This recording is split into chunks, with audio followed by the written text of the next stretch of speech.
the rancher who offered her a home when she asked for a barn asterisk. Rain had turned the north road outside Briar Hollow into a black ribbon of mud, and Daniel Whitaker nearly drove past the woman before he understood what he was seeing. At first, she looked like part of the storm.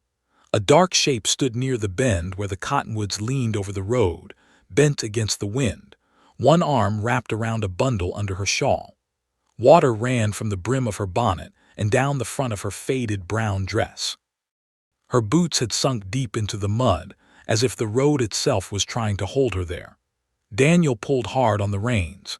His old bay horse, Mercy, stopped with a tired snort, steam rising from her wet neck.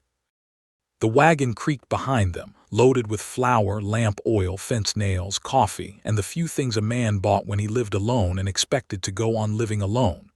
Daniel stared through the rain. The woman lifted her face. She was young, but the kind of young that had already been asked to endure too much. Her eyes were gray, sharp with caution, and tired enough to make his chest tight. Against her breast, the bundle moved. A small sound came from inside the blanket, not quite a cry, more like a weak protest against the cold. Daniel stepped down from the wagon, his boots sinking to the ankle. "Ma'am," he called, keeping his voice low so he would not frighten her. "You need a ride." She shook her head at once. "We're all right." The words were brave. Nothing else about her was. Her shawl was soaked through. Her hands trembled where they held the child. Rain dripped from her hair onto the baby's blanket. Behind her, the road stretched empty toward the hills, and ahead of her there was nothing but more storm, more mud, and the long gray edge of evening.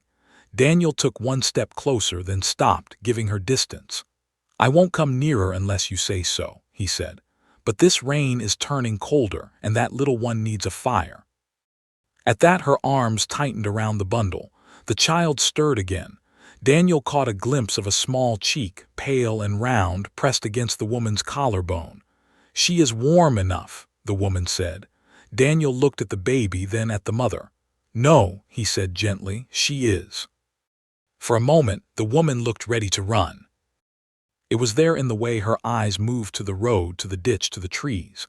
Daniel knew that look, not from himself, but from injured horses and frightened calves and men who had lost more than they could say. It was the look of a soul measuring whether help might cost more than danger. He removed his hat slowly, letting the rain hit his hair. "My name is Daniel Whitaker," he said. "My place is called Stillwater Ranch. It sits less than 2 miles south of here. There's a barn, a stove, and clean blankets. I have no wife in the house and no kin under the roof, but Mrs. Pike from town can come by in the morning if you'd feel better for it."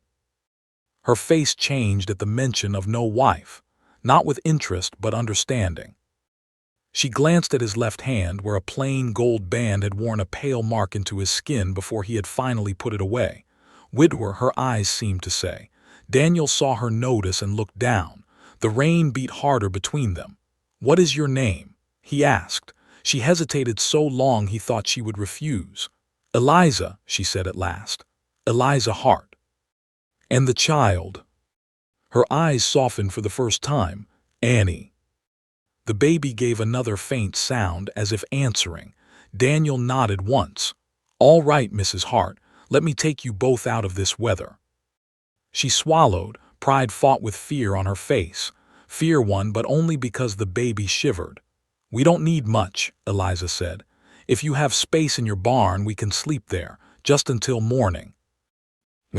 Daniel looked at her, standing in the rain with a baby tucked beneath a wet blanket, asking for less than any decent person should offer.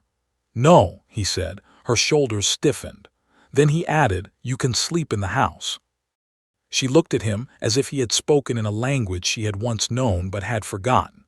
"The barn is enough." "It may be enough for a saddle horse," he said, "not for a mother and child." The baby moved again, and Eliza lowered her face toward the blanket. Whatever she whispered was lost beneath the rain. Daniel stepped back and held out one hand, palm up, waiting. She stared at that hand. It was a working hand, broad and rough, scarred across the knuckles from wire and weather. It had buried a wife. It had built rooms no laughter filled. It had set a cradle against a wall and never once had the courage to carry it away. Now it waited in the rain. At last, Eliza reached out. Her fingers were cold as creek stones. Daniel helped her onto the wagon seat, then climbed up beside her, careful to leave space between them. He took the reins and clicked his tongue. Mercy leaned into the storm, and the wagon rolled south through the mud. Neither of them spoke for a while. Eliza kept her body curled around Annie, turning her shoulder against the rain whenever the wind shifted. Daniel noticed she never relaxed her hold, not once. Even when the wagon jolted, even when her own teeth began to chatter, every part of her stayed wrapped around the child. "Was your wagon lost?" he asked after some time. She did not answer right away. "Borrowed," she said, "then no longer borrowed." That was not the whole truth. Daniel knew it, but he did not press. A woman walking with a baby in a storm carried more than a broken wagon behind her. "Town is behind you," he said. "I know. And the next settlement is nearly 12 miles ahead." "I know that too."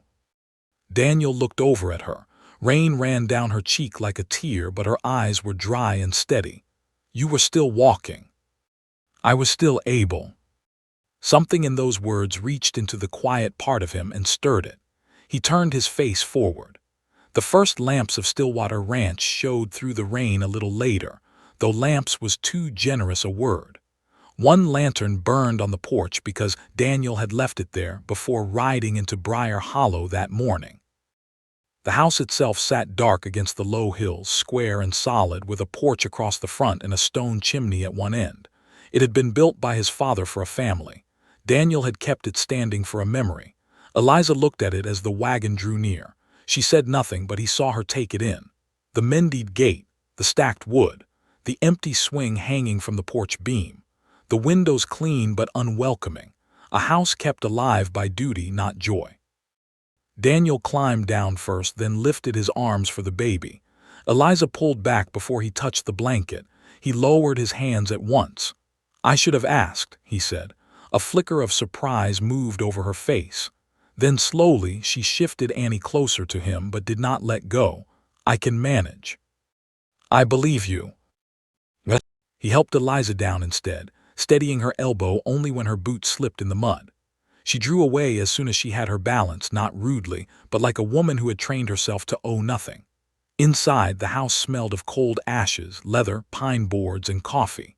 Daniel set a match to the lamp, then went to the stove. He worked quickly, stirring the banked coals, adding kindling, then split wood. Flame caught, small at first, then strong enough to push shadows back from the kitchen walls. Eliza stood just inside the door, dripping onto the floorboards. Her eyes moved around the room. A table with one chair pulled close.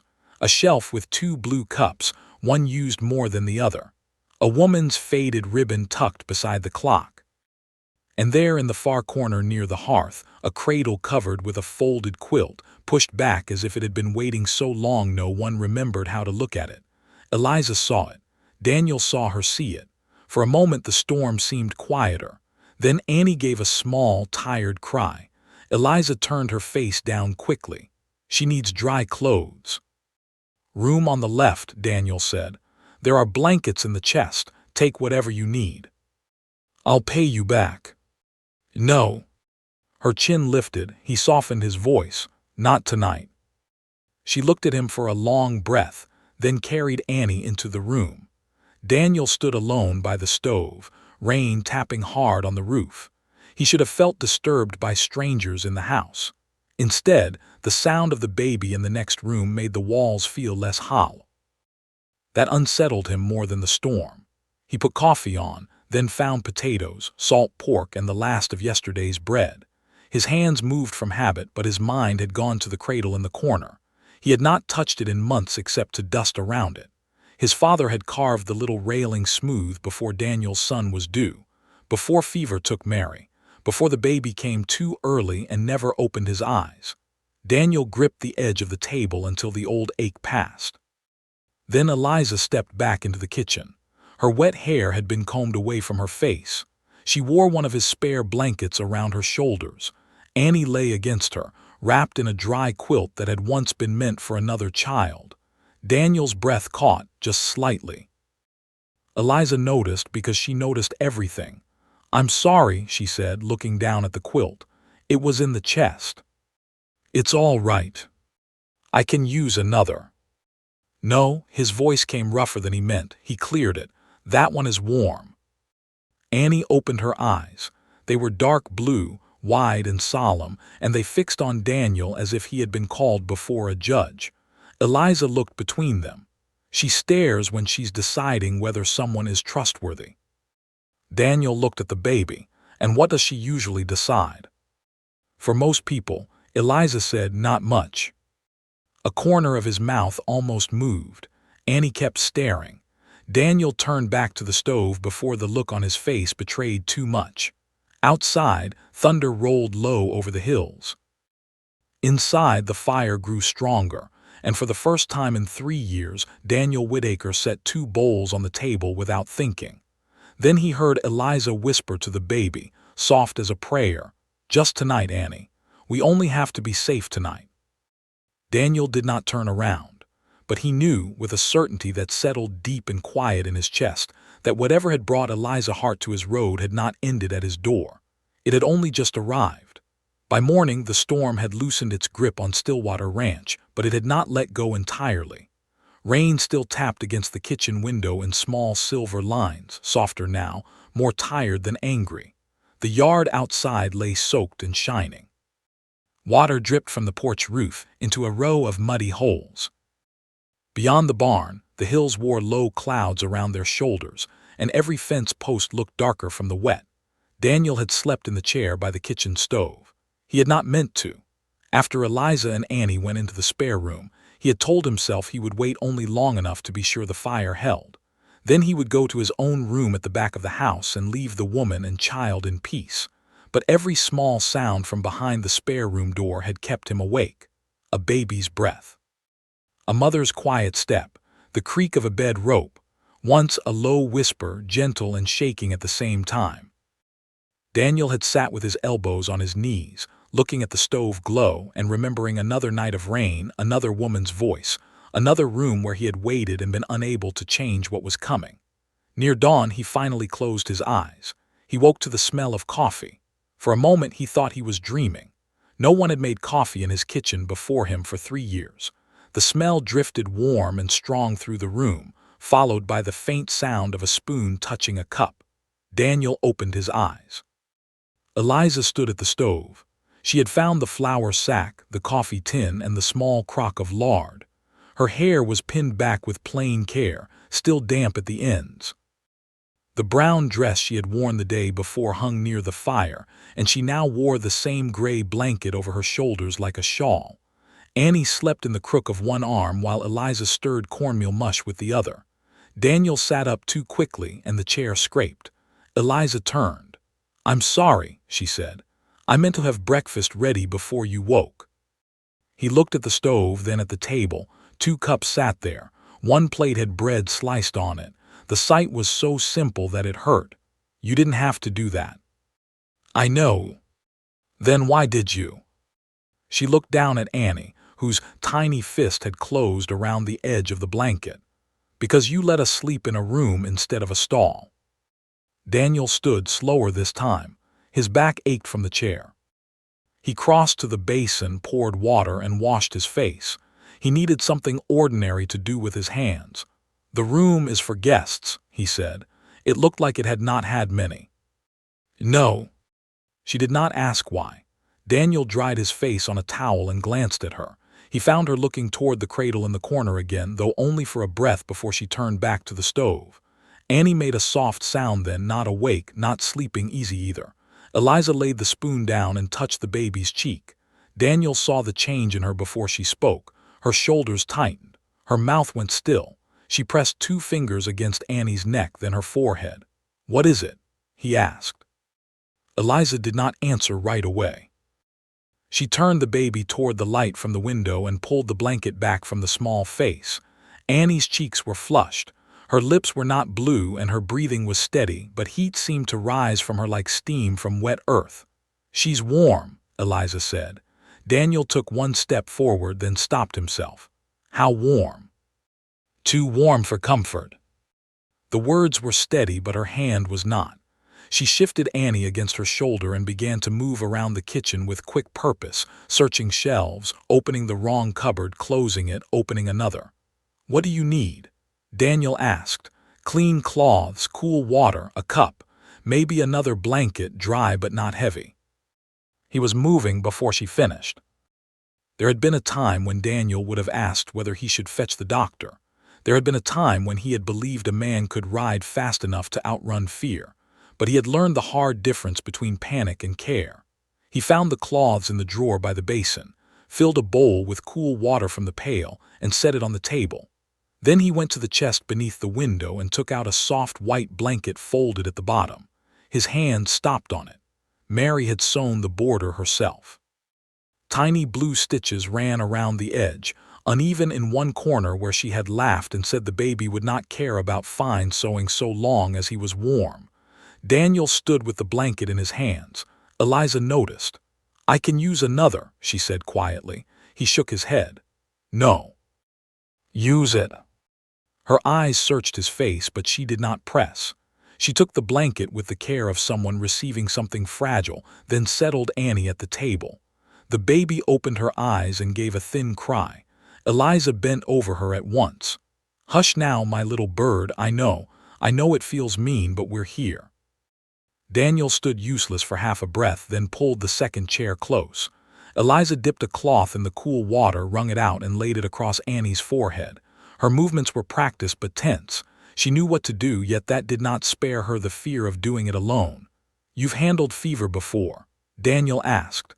"Once with my sister's boy. He was older." She touched Annie's cheek again. "Annie is so small." "I can ride for Dr. Bell."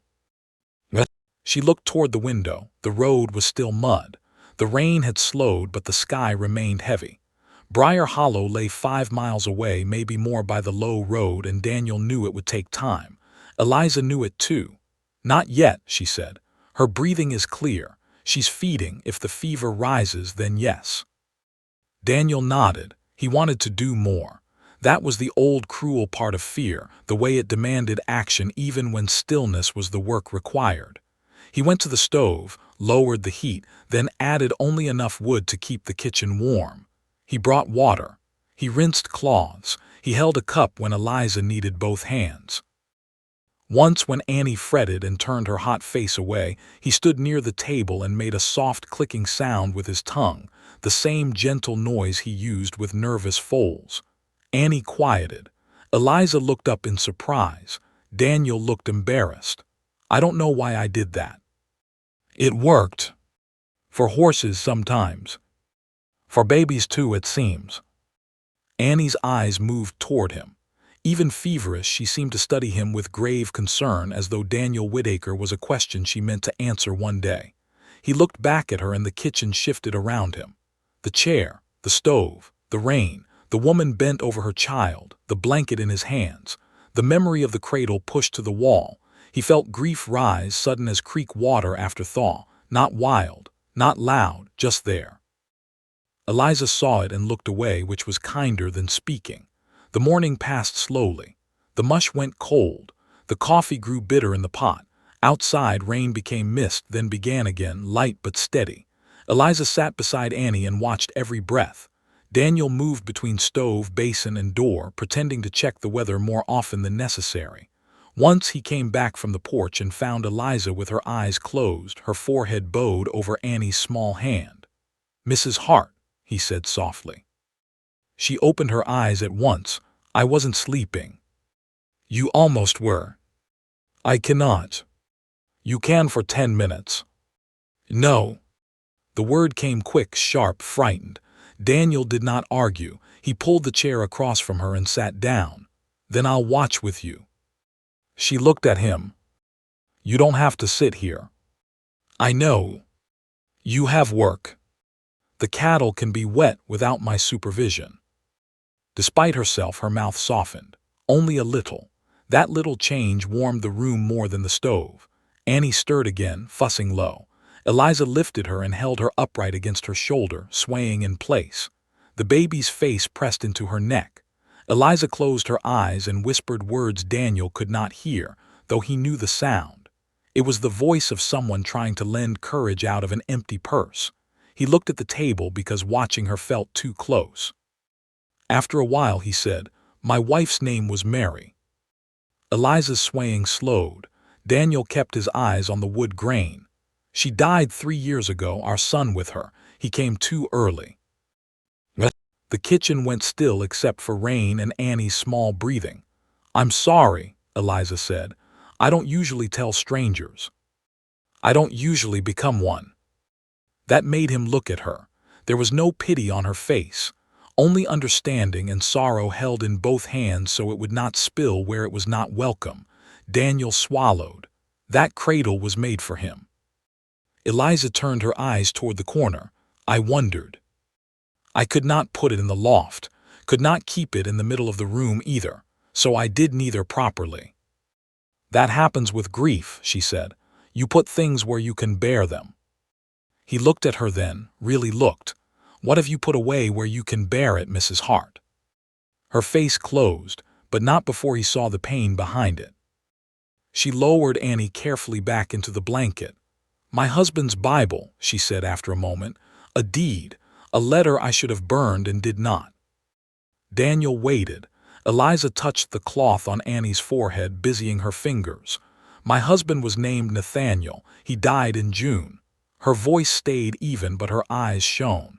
Annie was only 6 weeks old. Daniel felt the words land between them. June was not long ago, not long enough for morning clothes to soften, not long enough for a woman to stand in a strange kitchen and speak of it without bleeding somewhere inside. "I'm sorry," he said. She nodded. "He left us a small place east of here, not much land but enough. A garden, 2 milk goats, a good well." Her fingers tightened around the cloth. "His uncle says it should have gone to him. He says Nathaniel owed him money. He says a woman alone with a baby cannot keep a claim." Daniel's jaw set. "Does he have papers?" "He has something folded and stamped. I do not know if it is true." She looked up. "I only know he has friends willing to swear what he asks." "And you ran." "I left before he could make a court believe I was helpless." The word helpless came out with quiet hatred.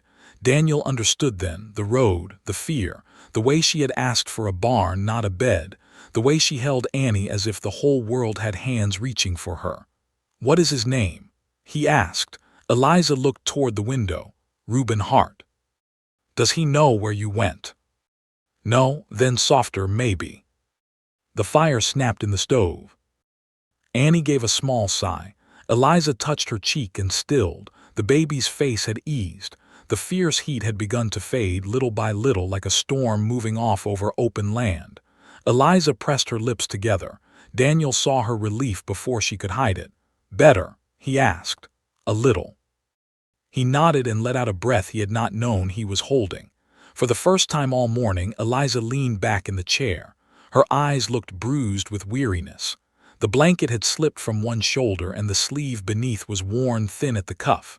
Daniel rose, took the coffee pot, poured what was left into a cup and set it before her. "It's bitter now," he said. "I've had worse." "I expect you have." She looked at him over the cup. There was a quiet between them then, not empty like the house had been empty, but full of things neither of them knew how to say. Outside, the rain stopped. A pale line of sun broke beneath the clouds and touched the wet yard. The barn roof shone. The road beyond the gate lay soft and rutted, but it would dry by afternoon if the wind came right. Eliza saw it too. Daniel watched her eyes move to the road, then to Annie, then back to the road again. "You're thinking of leaving," he said. "I have already stayed longer than I meant to." "You arrived last night." "That is longer than I meant to stay anywhere." Daniel looked at Annie, sleeping now under Mary's stitched blanket. "The road will still be poor." "I have walked poor roads." "She had fever this morning." "I know." "And you are tired enough to fall asleep sitting up." Eliza's chin lifted, but her eyes gave her away. Daniel kept his voice calm. "Stay until tomorrow. No bargain, no debt, no questions you do not want to answer." She looked at him for a long time. "What do you get from it?" The question was not rude. It was the honest question of a woman who had learned that kindness often came with a hidden hook. Daniel looked around the kitchen, at the second cup, at the baby blanket, at the cradle in the corner. He could have said he got nothing, but that would have been a lie. The house gets a fire kept for a reason, he said. Eliza's face changed, just slightly, just enough. Then Annie opened her eyes, found Daniel across the table, and stared at him with solemn suspicion. Eliza looked down at her daughter. "Well," she whispered, "you seem to have an opinion." Daniel waited. Eliza drew the blanket around Annie and held her close. "One more night," she said. Daniel nodded, but he did not smile. He only reached for the cold coffee cups and carried them to the basin, because some moments were too tender to touch with gladness too soon. Behind him, Eliza bent over her baby and pressed a kiss to her warm forehead. In the quiet kitchen of Stillwater Ranch, with rain dripping from the eaves and the road waiting beyond the gate, one more night sounded small. But to Daniel Whitaker, it felt like the first nail set into a door that might one day open. Eliza told herself she would leave in the morning. She told herself this while folding the damp clothes she had hung near Daniel's stove. She told herself while checking Annie's forehead for the fourth time before dawn. She told herself while lying awake in the spare room, listening to the strange piece of Stillwater Ranch settle around her like a quilt she had no right to keep. By sunrise, Annie's fever had gone. The baby slept with one arm raised above her head, her small mouth open, her cheeks soft again instead of flushed. Eliza sat beside her and watched the little rise and fall of her chest until her own breath matched it. Safe. For this hour they were safe. That was all Eliza had promised herself she would ever need. One safe hour, then another. A dry place. A little food. A road leading away from whoever thought a widow's fear was the same as permission. But when she stepped into the kitchen, Daniel had already gone outside, and the house did not feel like a stranger's house in quite the same way. The stove had been built up before he left. A bucket of fresh water sat by the basin. There was chopped wood stacked beside the back door, and on the table lay 2 clean tin plates, as if he had set them out and then changed his mind, not wanting her to think breakfast was expected. That carefulness unsettled her. A cruel man would have been easier to refuse. A demanding man would have made leaving simple. But Daniel Whitaker did not pull at her gratitude. He left room around it. Eliza made biscuits because her hands needed work. She found flour in the pantry, though the pantry itself made her pause. It was not poorly stocked. There were beans, cornmeal, salt pork, dried apples, molasses, coffee, and jars of preserves. But everything sat where a lonely man had placed it by usefulness to himself. Heavy sacks blocked smaller tins. The coffee had been pushed behind nails and candle ends. The sugar jar sat too close to the stove, where damp heat would ruin it over time. Eliza moved nothing at first. Then she moved the sugar. Then the coffee. Then, because one thing out of place showed the rest of the disorder more clearly, she shifted the beans to the lower shelf, stacked the jars by kind, and placed the flour where a person could reach it without wrestling half the pantry. She was wiping flour from her wrist when the kitchen door opened. Daniel stepped in with rain-dark hair, mud on his boots, and cold air following him. He stopped just inside the threshold. His eyes went to the table, then the stove, then the pantry door standing open. Eliza went still with the spoon in her hand. "I did not mean to pry," she said. He looked at the pantry. "Where is the coffee?" "Second shelf, right side. Behind nothing, which is the point." He crossed to the pantry and found it at once. For a moment he simply held the tin, as though unsure whether to be offended or grateful. "It was fine where it was," he said. "It was hiding behind lamp wicks." "I knew where it was." "You knew because you were the one who trapped it there." Daniel looked at her. Eliza realized too late that she had spoken to him as if they had known each other longer than 2 nights. Her face warmed. She turned back to the stove, reaching for the coffee pot with more force than necessary. "I'm sorry," she said. "I have a habit of putting houses in order." Daniel shut the pantry door. This house could use the habit. She glanced back. He was not smiling, but there was something close to it in his eyes, something quiet and almost surprised by itself. The moment passed before either of them could give it a name. Annie woke soon after, making a small noise from the spare room that brought Eliza moving at once. By the time she returned, the baby was wrapped in the soft white blanket and wearing a dry gown.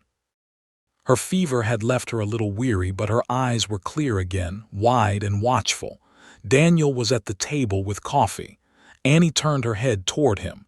He froze with his cup halfway to his mouth. "She remembers you," Eliza said. "Does she? She watched you half the morning yesterday. I thought she was accusing me." "She may have been." Daniel looked at Annie seriously. "Of what?" Having a face she had not approved yet. Annie stared at him, grave as a church elder. Daniel lowered his cup. "Have I been approved now?" The baby blinked once. Eliza felt a laugh rise in her throat and had to press her lips together to hold it back. It had been so long since laughter came without being dragged out of her that she hardly recognized it. Daniel heard the sound she almost made. His eyes shifted to her, then away, as if he did not want to embarrass her by noticing she could still be light. They ate breakfast quietly. Not the hard quiet of distrust, but the practical quiet of two people who had both lived long enough to know silence could be useful. Daniel ate 3 biscuits and said only that they were good. Eliza accepted the compliment with a nod. Annie sat against her arm and watched the spoon, the cup, the steam, Daniel's hand, the window, and then Daniel again, as if the whole world had become a list she intended to finish. After breakfast, Eliza washed the plates. Daniel stood near the door, hat in hand. "I have fence wire down along the east pasture," he said. "I'll be gone until noon." Eliza knew what that meant. He was telling her the house would be hers to stand in or leave from. He would not watch the road. He would not place himself between her and the gate. "I can help inside," she said. "You already have. There are linens to mend. I saw them in the basket." "You looked in the basket." It was beside the stove with a torn sleeve hanging out of it. It was hardly a secret. "That sleeve has been torn since March." "Then it has suffered enough." Daniel looked at her for a long moment, then set his hat on his head. "There's thread in the sewing box by the clock." "I found it." "I expect you did." This time he did smile, faintly and only for a second. Then he was gone. Eliza stood in the kitchen after the door shut, feeling that brief smile linger in the room. She did not want it to matter. A smile was not safety. A quiet man with kind hands was not a future. A warm kitchen was not a claim she could trust. Still, she looked toward the window and watched him cross the yard. Daniel moved with the steady economy of a rancher, not hurried, not lazy, saving strength because the land asked for it every day. Mercy followed him from the barn gate like an old friend with opinions. He put a hand on the horse's neck, spoke something Eliza could not hear, and the bay lowered her head. Annie made a soft sound. Eliza looked down. The baby had followed Daniel with her eyes too. "Oh no," Eliza whispered. "Do not you start trusting him before I do." Annie waved one tiny fist. "That is not an answer." By noon, Eliza had mended the torn sleeve, patched 2 dish towels, folded the linens properly, and cleaned the dust from the shelf above the fireplace. She did not touch the faded ribbon there. She cleaned around it carefully, the way a person steps around a grave. The cradle remained in the corner. Once Annie fussed while Eliza worked, so she carried the baby to the main room and stood near it. The little bed was finely made, with smooth rails and one small carved star at the headboard. Dust had settled into the curved places, not thick, but enough to show it had been untouched by use. Eliza ran one finger along the rail. "Somebody loved you before you were empty," she murmured. Annie reached toward the cradle, catching nothing but air. Eliza pulled her back gently. "No," she whispered, "that is not ours." She turned away before wanting could begin. Daniel returned near noon, wet to the knees and carrying a broken strip of leather. He paused when he saw the mended sleeve folded over the back of his chair. Then he looked at the shelf above the fireplace and noticed the dust gone. His gaze stopped on the ribbon. Eliza braced herself. "I did not move it," she said. "I see that." I can put the dust back if you prefer. He looked at her startled. The line was foolish, too easy, too close to teasing, but after a moment Daniel's mouth softened. No, he said, Mary hated dust. It was the first time he had spoken his wife's name without the heaviness of confession around it. He seemed to notice that too. His eyes went to the ribbon, and for a breath his face filled with such plain sorrow that Eliza wanted to look away and could not. She wore that ribbon the first summer we were married, he said. It is a pretty color. Blue was her favorite. Eliza glanced down at Annie's blanket, then at her own brown dress, plain and travel-worn. Nathaniel liked green, she said before she could stop herself. Said it made every hard season look like it intended to soften. Daniel stood very still. That sounds like a good man. He was. The words came clean, but the ache followed. Eliza turned toward the stove. You need dinner. I can make it. I'm already standing here. You don't owe me cooking. She looked back at him. I know. That answer seemed to matter to him. He nodded and went to wash. The days might have ended there with dinner and a decision to leave when the road dried.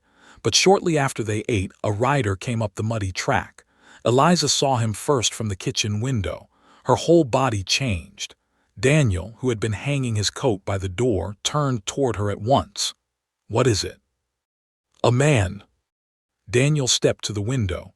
That's Eli Pike, runs the livery in Briar Hollow. Does he know you? Most people do. Does he talk? More than necessary. Eliza lifted Annie closer. Daniel saw the movement. He won't harm you. It isn't harm I'm afraid of. Daniel understood. Talk could travel faster than horses. A woman alone with a baby did not need much of it to become a story told wrong. He opened the door before Eli could knock, stepping onto the porch but not closing the door behind him. Eliza stayed inside, half hidden beyond the frame. Eli Pike was a narrow man with a red beard and rain dripping from his hat. He looked past Daniel with open curiosity. Afternoon, Whitaker. Heard you found travelers in the storm. Daniel's face did not change. You ride 5 miles through mud to ask that. Eli coughed. Brought word from town. Telegraph man says a fellow came through yesterday asking after a widow with a baby. Said she might be headed this way. Behind Daniel, Eliza's breath stopped. Daniel heard it. What fellow? He asked. Didn't give me the pleasure of a name, tall, black coat, hard eyes, paid for the asking, which always makes a question uglier. Eli leaned a little, trying to see inside. Said the woman might be confused. Said the child belongs with kin. Eliza stepped into view then. Not far. Just enough that Daniel could see her and Eli could too. Her face had gone pale, but her voice held. The child belongs with her mother. Eli's eyes moved to Annie, then back to Eliza. Something in his expression shifted from curiosity to discomfort. Yes, ma'am, he said, quieter now. I was only repeating what he said. Daniel looked at Eli. You can repeat something else when you get back. Tell the town Mrs. Hart and her baby are guests under my roof until she chooses otherwise. Eliza turned her head toward him. The words struck the porch like a hammer setting a nail. Eli's brows lifted. That's so. That is so. And if this black-coated fellow comes here? Daniel's voice remained even. Then he can knock like any other man and hear the same answer. Eli nodded slowly. He was a talker, but he was not a fool. He looked at Eliza again and touched the brim of his hat. Ma'am. Then he turned his horse and rode back down the track, carrying the story Daniel had handed him instead of the one he had brought. For a long moment after he left, no one spoke. Daniel stepped back inside and shut the door against the damp air. Eliza stood near the stove, Annie pressed against her chest, her eyes fixed on the floorboards. You should not have said that, she whispered. Which part? That I was your guest until I choose otherwise. Was it untrue? It makes you part of it. Daniel hung his hat on the peg. Eliza, A man already made me part of it when he asked in my town for a widow with a baby and said the child belonged elsewhere." Her eyes lifted, sharp with fear. "You don't know what Reuben can do." "No," Daniel said, "but I know what he cannot do in my yard without being answered." The room went quiet. Annie fussed, stirred by the tension in her mother's arms. Eliza loosened her hold and kissed the baby's brow, but her hand shook. Daniel took one step closer, then stopped. "May I?" he asked softly. Eliza looked at him. He held out his hands, not reaching for Annie, only offering. The fear in Eliza's face deepened, then changed. She looked down at her daughter, who had turned toward Daniel's voice. Annie blinked at him through sleepy eyes. Slowly, Eliza passed the baby into his arms. Daniel took her as though receiving a lantern in high wind. Annie was warm, small, heavier than memory and lighter than grief. She settled against his chest with one uncertain sigh. Her tiny fingers brushed his shirt, then caught the fabric near his collar. Daniel did not move. Eliza watched him with her hands still raised, as if ready to take Annie back at the smallest sign. He looked down at the baby. "Well," he whispered, his voice rough, "I suppose you are still deciding." Annie stared at him, then laid her head against his chest. Eliza's eyes filled suddenly, but she turned away before the tears fell. Daniel saw and pretended not to. Outside, the road from Briar Hollow lay wet and open, waiting for whoever might come next.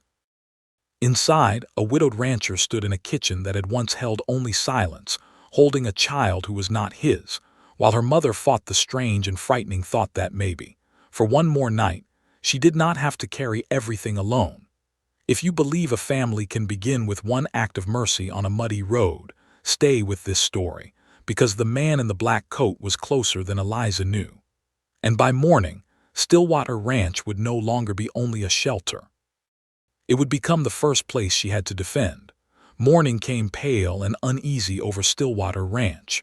The rain had passed, but the world it left behind did not look washed clean. It looked exposed. Every wagon rut in the yard held brown water. Every fence wire glittered with drops. The road from Briar Hollow lay open beneath a low white sky, and Eliza could not stop looking at it. She stood at the kitchen window with Annie on her hip, watching the bend beyond the cottonwoods.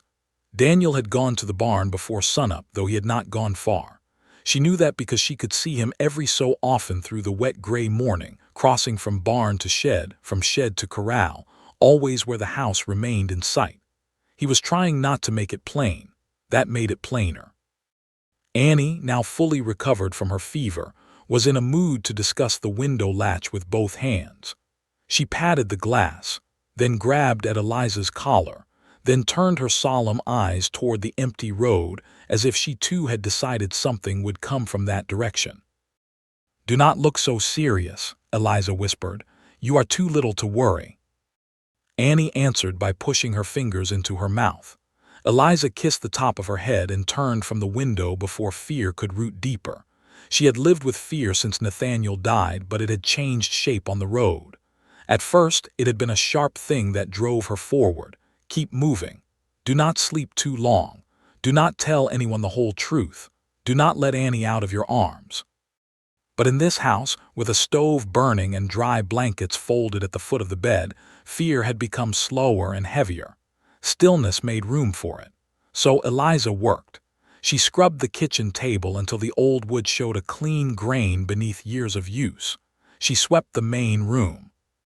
She rinsed Annie's small clothes and hung them by the stove. She found a basket of onions beginning to soften in the pantry and sorted the good from the bad.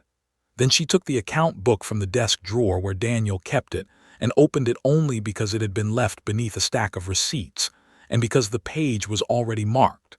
The numbers made her frown. Daniel Whitaker was not careless with land or animals, but he treated paper as though it might improve itself if left alone long enough. Feed charges were written in 2 places. A payment to the blacksmith had been counted twice. The general store had charged him for 3 sacks of sugar in 1 month, though there were not enough jars or baking marks in the kitchen to prove 1 sack had been used.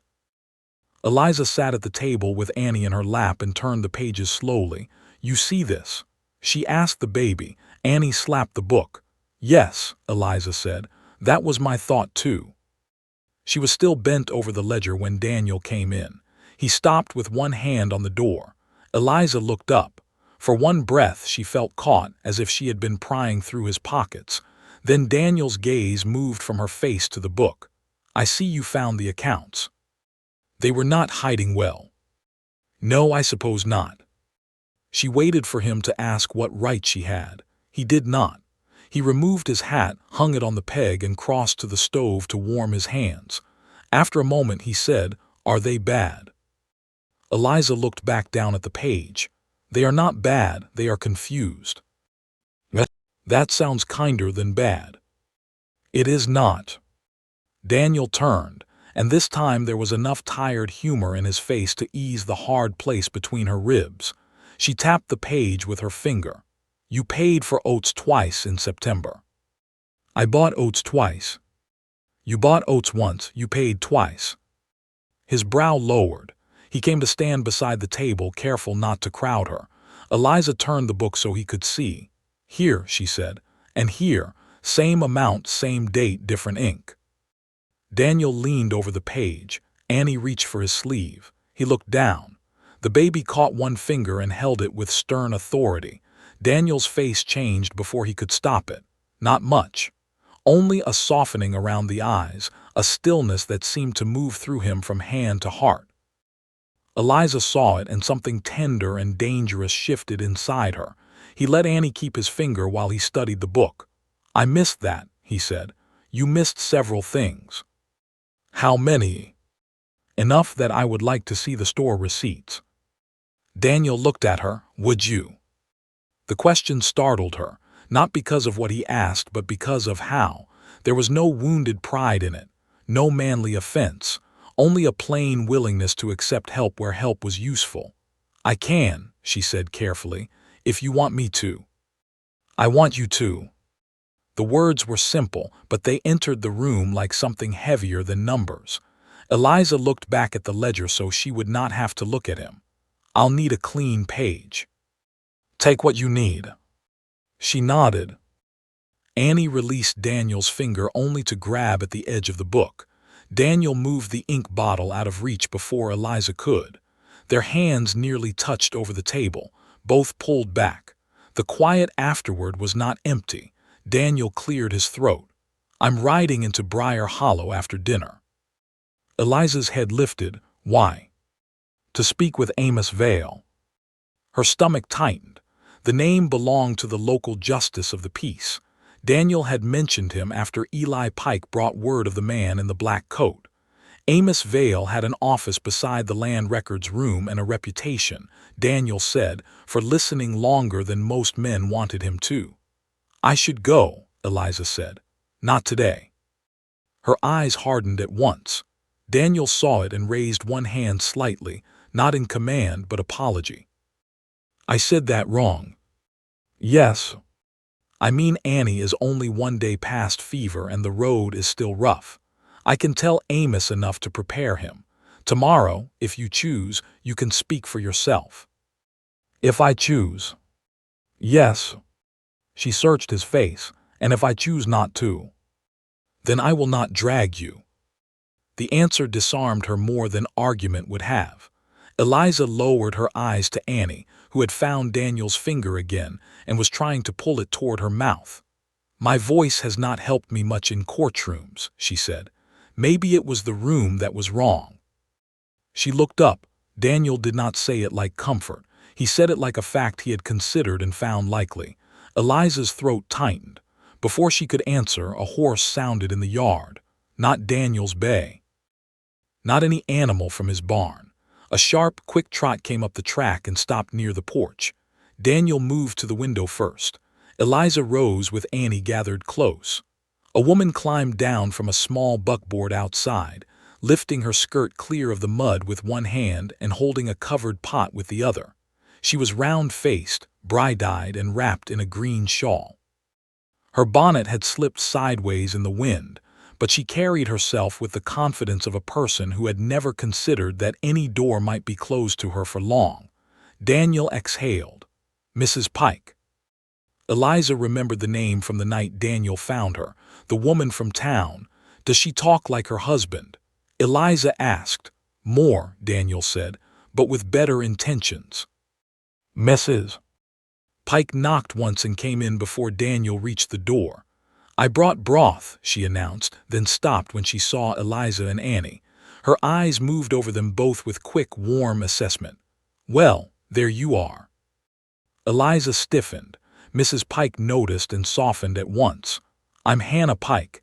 Eli is my husband, though I refuse responsibility for everything he says before noon. She set the pot on the table. You must be Mrs. Hart. Eliza nodded. Eliza. And this is the baby. Annie. Hannah's whole face warmed. May I look at her from here, or is she taking visitors by appointment?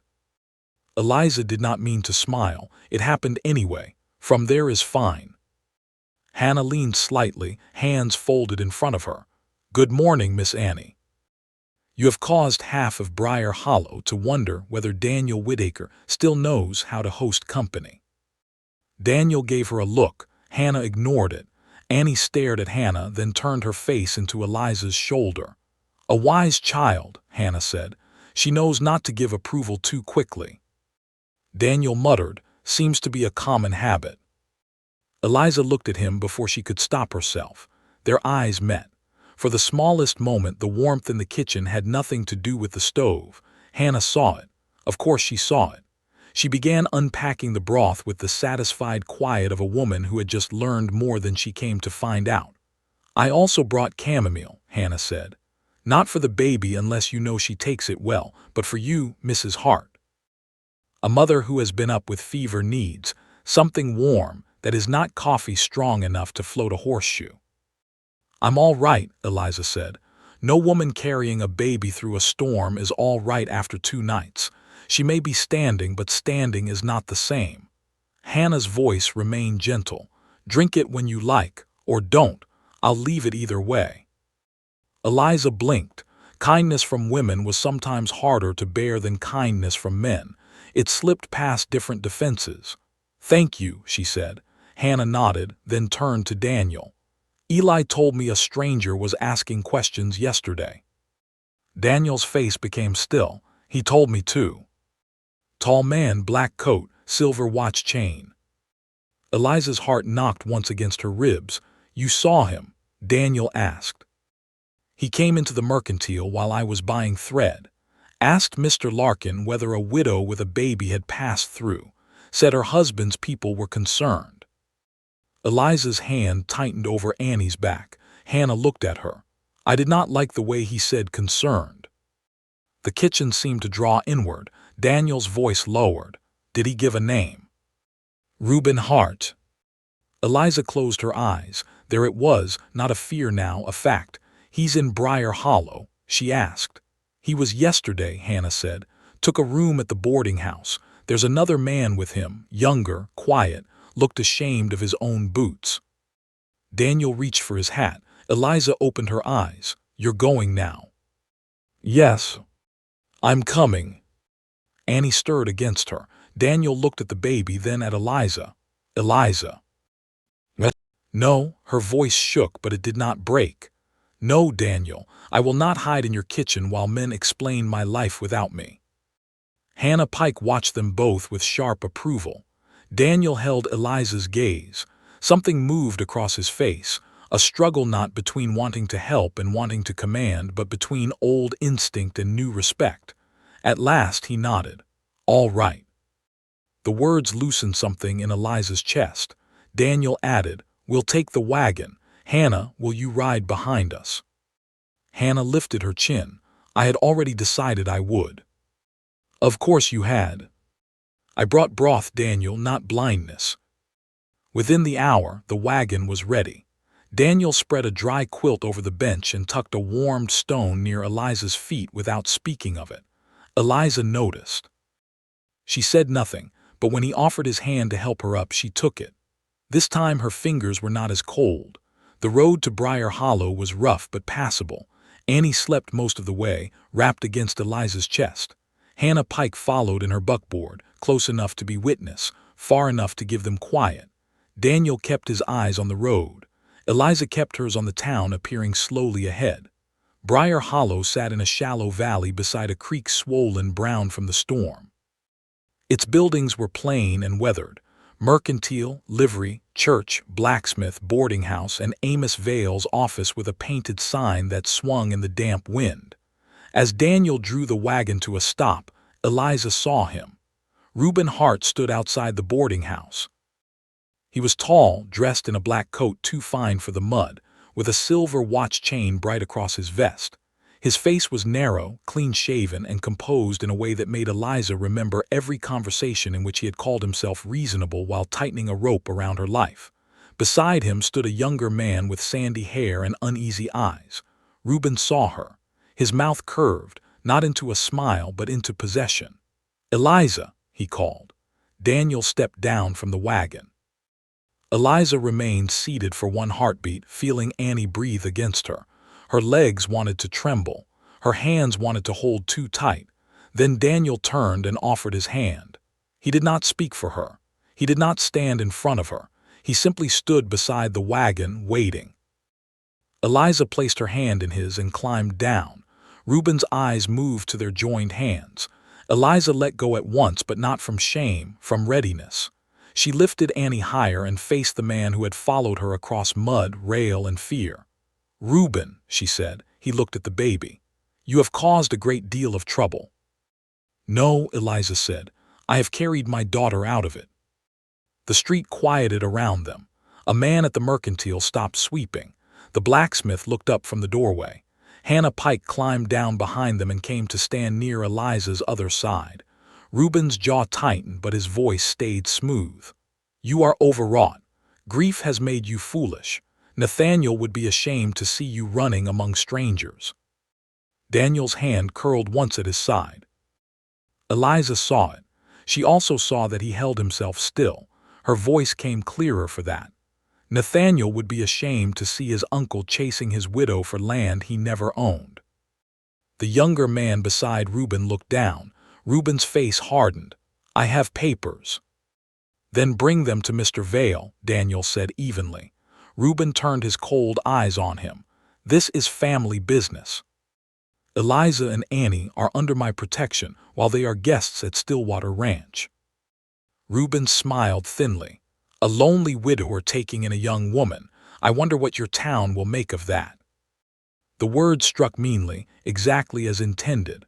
A hot flush rose in Eliza's face, but Hannah Pike stepped forward before anyone else could move.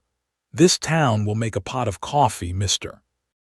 Hart, and then it will make up its own mind after hearing facts. Briar Hollow is skilled that way." A few people nearby gave quiet nods. Reuben's smile faded. The door to the justice office opened. Amos Vale stood there, gray-bearded and broad-shouldered, with spectacles low on his nose and a ledger in one hand. "I hear my name being avoided in the street," he said. "That usually means someone has business inside." His eyes moved from Reuben to Eliza, then to the baby in her arms. "Mrs. Hart." Eliza swallowed. "Yes." "Come in then, you first." Reuben took a step forward. "I am her husband's uncle. I have rightful concern for the child." Amos looked at him over his spectacles. "I said Mrs. Hart first." The town held its breath. Eliza looked at Daniel. He gave one small nod, not telling her what to do, only reminding her she could. She stepped toward the office. Annie woke then, opened her dark blue eyes, and reached one small hand toward the lighted doorway as if she knew that what waited inside would decide whether they kept running or finally stood still. Eliza crossed the threshold with her daughter in her arms. Behind her came Daniel, quiet and steady. Behind him came Reuben Hart, carrying folded papers and a smile that had begun, at last, to crack. Amos Vale's office smelled of paper, stove smoke, and wet wool. Eliza noticed it because noticing small things kept her from trembling. The rainwater drying on Daniel's coat. The muddy print Reuben's boot left near the door. The brass handle on the filing cabinet, polished bright by years of hands. The little crack in the window pane, thin as a hair with gray daylight pushing through it. She noticed all of it while her heart beat hard beneath Annie's warm weight. Amos stood behind his desk, but he did not sit. He looked first at Eliza, then at Reuben Hart, then at Daniel and Hannah Pike, who had stepped inside quietly and taken places near the wall. The younger man who had come with Reuben remained just outside the door, hat in hand, his eyes lowered. "Mrs. Hart," Amos said, "this office is small and this matter appears to be personal. Do you wish Mr. Whitaker and Mrs. Pike to remain?" Reuben gave a soft laugh. "She hardly knows these people." Eliza looked at him.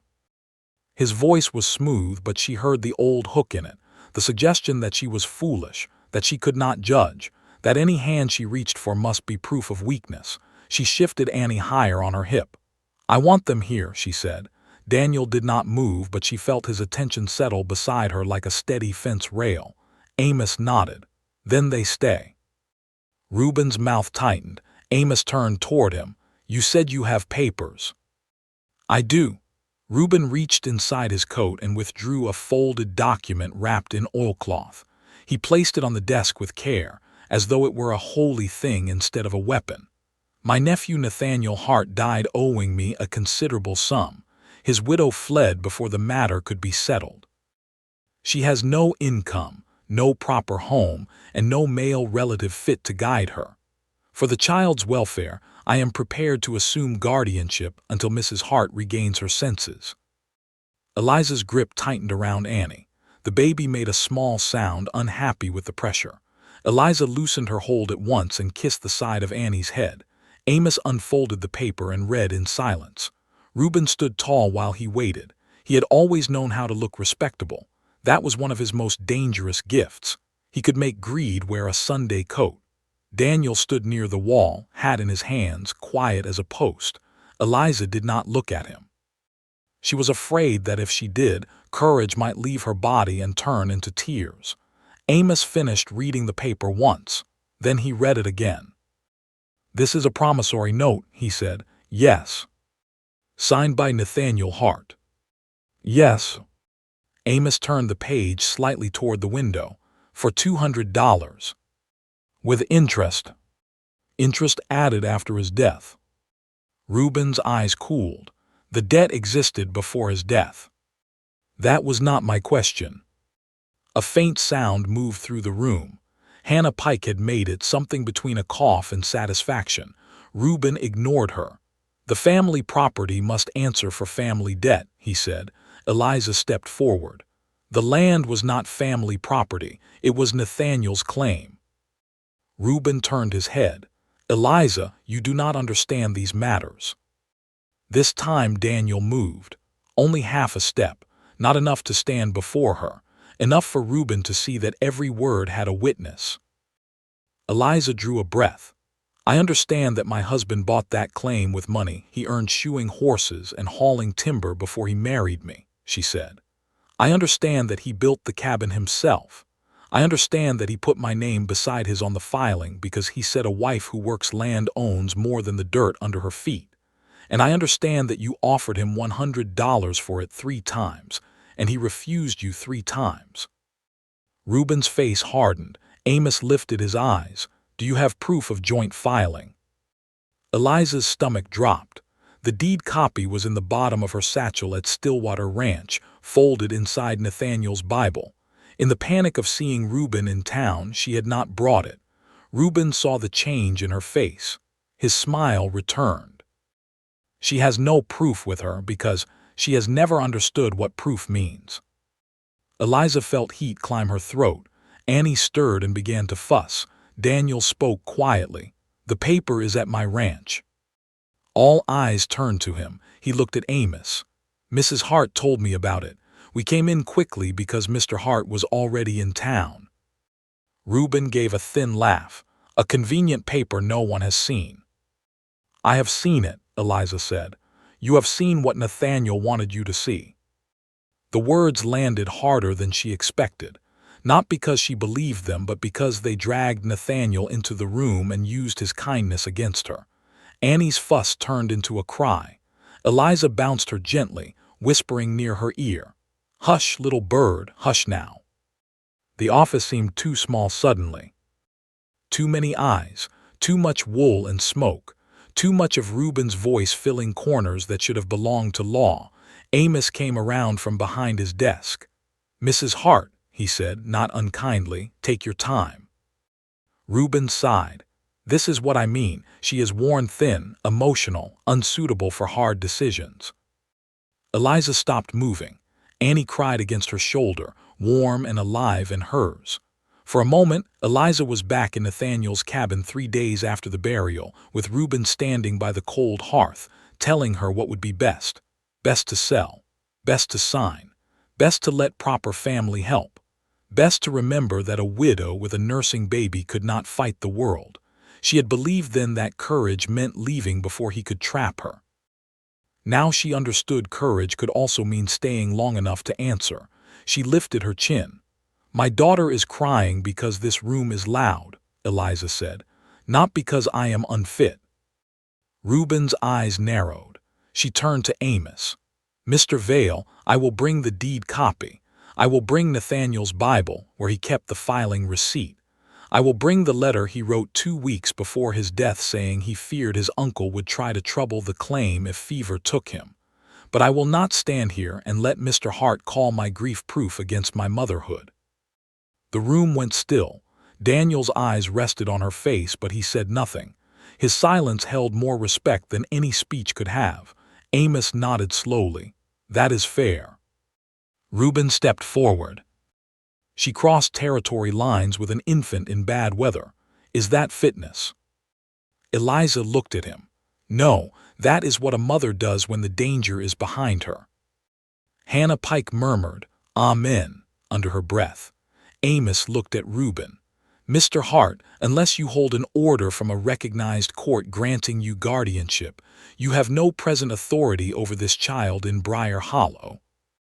"I have filed for guardianship." "In another county." "With proper concern." "With no hearing completed." Reuben's jaw worked. Amos waited. At last Reuben said, "Not yet." "Then you have a petition, not a judgment." "The court would have granted it if she had not run." "Perhaps, perhaps not." Amos set the paper on his desk. "This office will not treat an unfinished petition as an order. If you wish to make a claim here, you will file it here. You will provide witnesses. Mrs. Hart will provide hers. Until then, the child remains with her mother." Eliza felt her knees weaken. She did not let them bend. Reuben's face changed in a way few others might have noticed. The polish remained, but something underneath it cracked. Pride, anger, fear of losing something he had already counted as his. "This is not finished," he said. "No," Amos replied, "but it is not yours to finish alone." Reuben reached for the promissory note. Amos placed one hand over it. "I'll keep a copy." Reuben's eyes flashed. "That is private family business." "It became legal business when you brought it into my office." Daniel's mouth did not move, but Eliza felt the quiet satisfaction in him. Reuben turned toward the door. The younger man outside stepped back quickly. As Reuben passed him, he said, "Come, Peter." Peter did not move at once. Eliza looked at him then. He was younger than Reuben by many years, perhaps a cousin or hired hand. His sandy hair stuck damply to his forehead, and his expression held a kind of misery that did not belong to a man convinced of his cause. Reuben stopped. "Peter." The young man flinched and followed. The door closed behind them. Only then did Eliza let out the breath she had been holding. Annie's crying softened to uneven hiccups against her shoulder. Hannah crossed the room and laid a hand lightly on Eliza's arm. "You did well." Eliza nodded, though she did not trust herself to speak. Amos went back behind his desk and took up his pen. "Mrs. Hart, bring me those papers tomorrow morning if the baby is well enough for travel. If not, Mr. Whitaker can bring them with your permission. I will copy them and place them with today's note." "Thank you," Eliza said. "Do not thank me for listening equally. That is the work." He looked at Daniel then. "Whitaker, see that she gets back safe." Daniel nodded. Outside, Briar Hollow had not returned to its ordinary noise. People stood in doorways pretending not to watch. Reuben and Peter were at the far end of the street near the boarding house. Reuben was speaking sharply, one hand cutting the air. Peter stared at the mud. Daniel helped Eliza into the wagon. This time, when he offered his hand, she took it without thinking. His palm closed around hers, steady and warm. For one small second, she did not want to let go. Then Annie shifted and Eliza climbed onto the bench. Hannah came close before they left. "I'll come by tomorrow," she said, "with more broth and less gossip than my husband carries." Daniel lifted one brow. Hannah looked at him. "I said less, not none." Despite everything, Eliza smiled. The ride back to Stillwater Ranch was quiet. Annie slept, exhausted from crying. Daniel drove with both hands on the reins, his shoulders set, his eyes scanning the road. Halfway home, Eliza spoke. "You did not answer for me." Daniel glanced at her. "No." "You wanted to." "Yes." She looked down at Annie, then out at the wet fields. "Thank you for not doing it." Daniel's hands tightened once on the reins. "I am learning." The honesty of that sat between them, plain and unguarded. Eliza looked at his profile, at the strong line of his jaw, the rain-dark hair near his temple, the grief he carried without asking anyone to admire the weight of it. "I am learning too," she said. He turned his head then, only for a breath because the road required watching. But in that breath, something passed between them that felt less like kindness and more like trust taking its first careful step. When they reached the ranch, Daniel drove straight to the porch so Eliza would not have to cross the mud. He climbed down and turned to help her. But before she could place her hand in his, a small folded paper slipped from the edge of her shawl and fell into the wagon bed. Daniel saw it. So did Eliza. Her face went pale. It was the letter she had not meant to bring. The letter from Reuben, written after Nathaniel died. The letter with the sentence she had read 100 times and feared more each time. Daniel picked it up but did not unfold it. He held it out. Eliza stared at the paper as if it might bite. "What is it?" he asked softly. Her fingers closed around Annie. "The reason I ran before the hearing," she whispered. Daniel waited. Eliza took the letter from his hand. The paper shook between her fingers.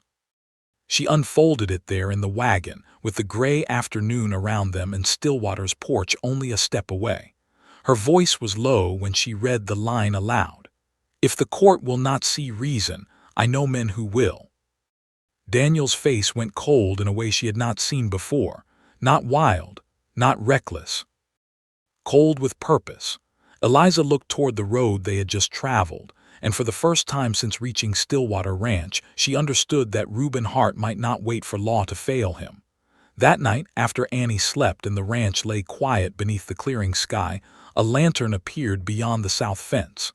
Then another, and Daniel Whitaker reached for his coat. Daniel moved before Eliza could speak. He crossed the kitchen in 3 long strides, took his coat from the peg, and lifted the lantern from the table.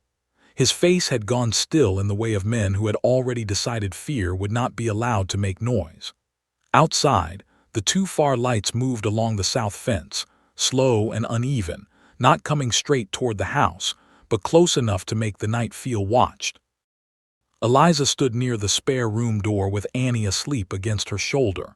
"She found rest," she whispered, as if the child's sleep itself might be frightened away. "Daniel, if that is Reuben." "I know. He wrote that letter because he wanted me afraid." Daniel looked at her.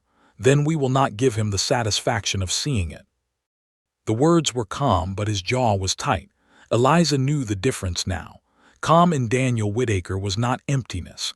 It was a fence built around feeling until he could use it properly. He set the lantern down again and went to the cupboard beside the stove. From the top shelf, he took an old tin whistle and a folded red cloth. Eliza stared at him. "What is that?" "A signal." "To whom?" "Luke and Hannah Pike. Luke keeps watch when trouble rides near. We have used this since cattle thieves came through 6 winters ago." He tied the red cloth to the lantern handle. 3 short flashes from the porch. "Hannah will see it if she is awake. If not, the hands at Fenner's north line might." Eliza glanced toward the dark window. You have neighbors close enough. Close enough for smoke by day and lantern by night. That knowledge should have comforted her. It did a little, yet part of her ached that she had not known such a thing could exist. In the weeks after Nathaniel died, every cabin light back east had looked like someone else's safety. She had believed her only choice was to run farther than Reuben's reach. Daniel opened the door, then paused. "Eliza." She looked at him.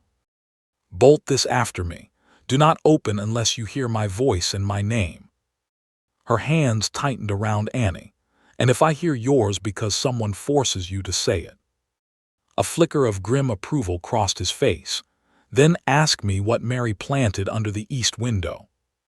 Eliza went still. What did she plant? Blue larkspur. It never grew right. The detail entered her gently, a piece of his old life handed over not as confession but as trust. She nodded. Blue larkspur. Daniel stepped out into the night.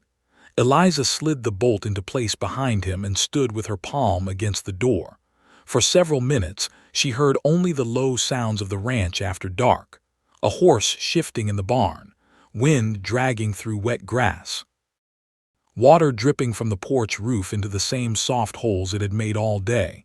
Then a faint whistle cut the air. Once, twice, 3 times, Annie stirred. Eliza pressed her cheek to the baby's head. "Hush, little bird."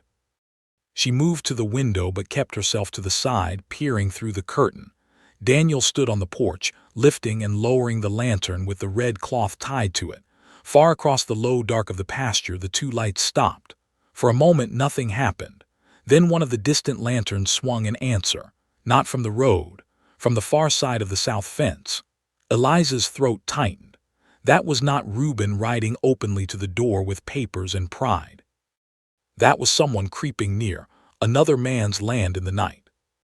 Daniel left the porch and crossed the yard toward the barn, lantern held low. Eliza wanted to call him back. She did not. Instead, she went to the spare room and laid Annie carefully in the middle of the bed. The baby sighed, one tiny hand opening near her cheek.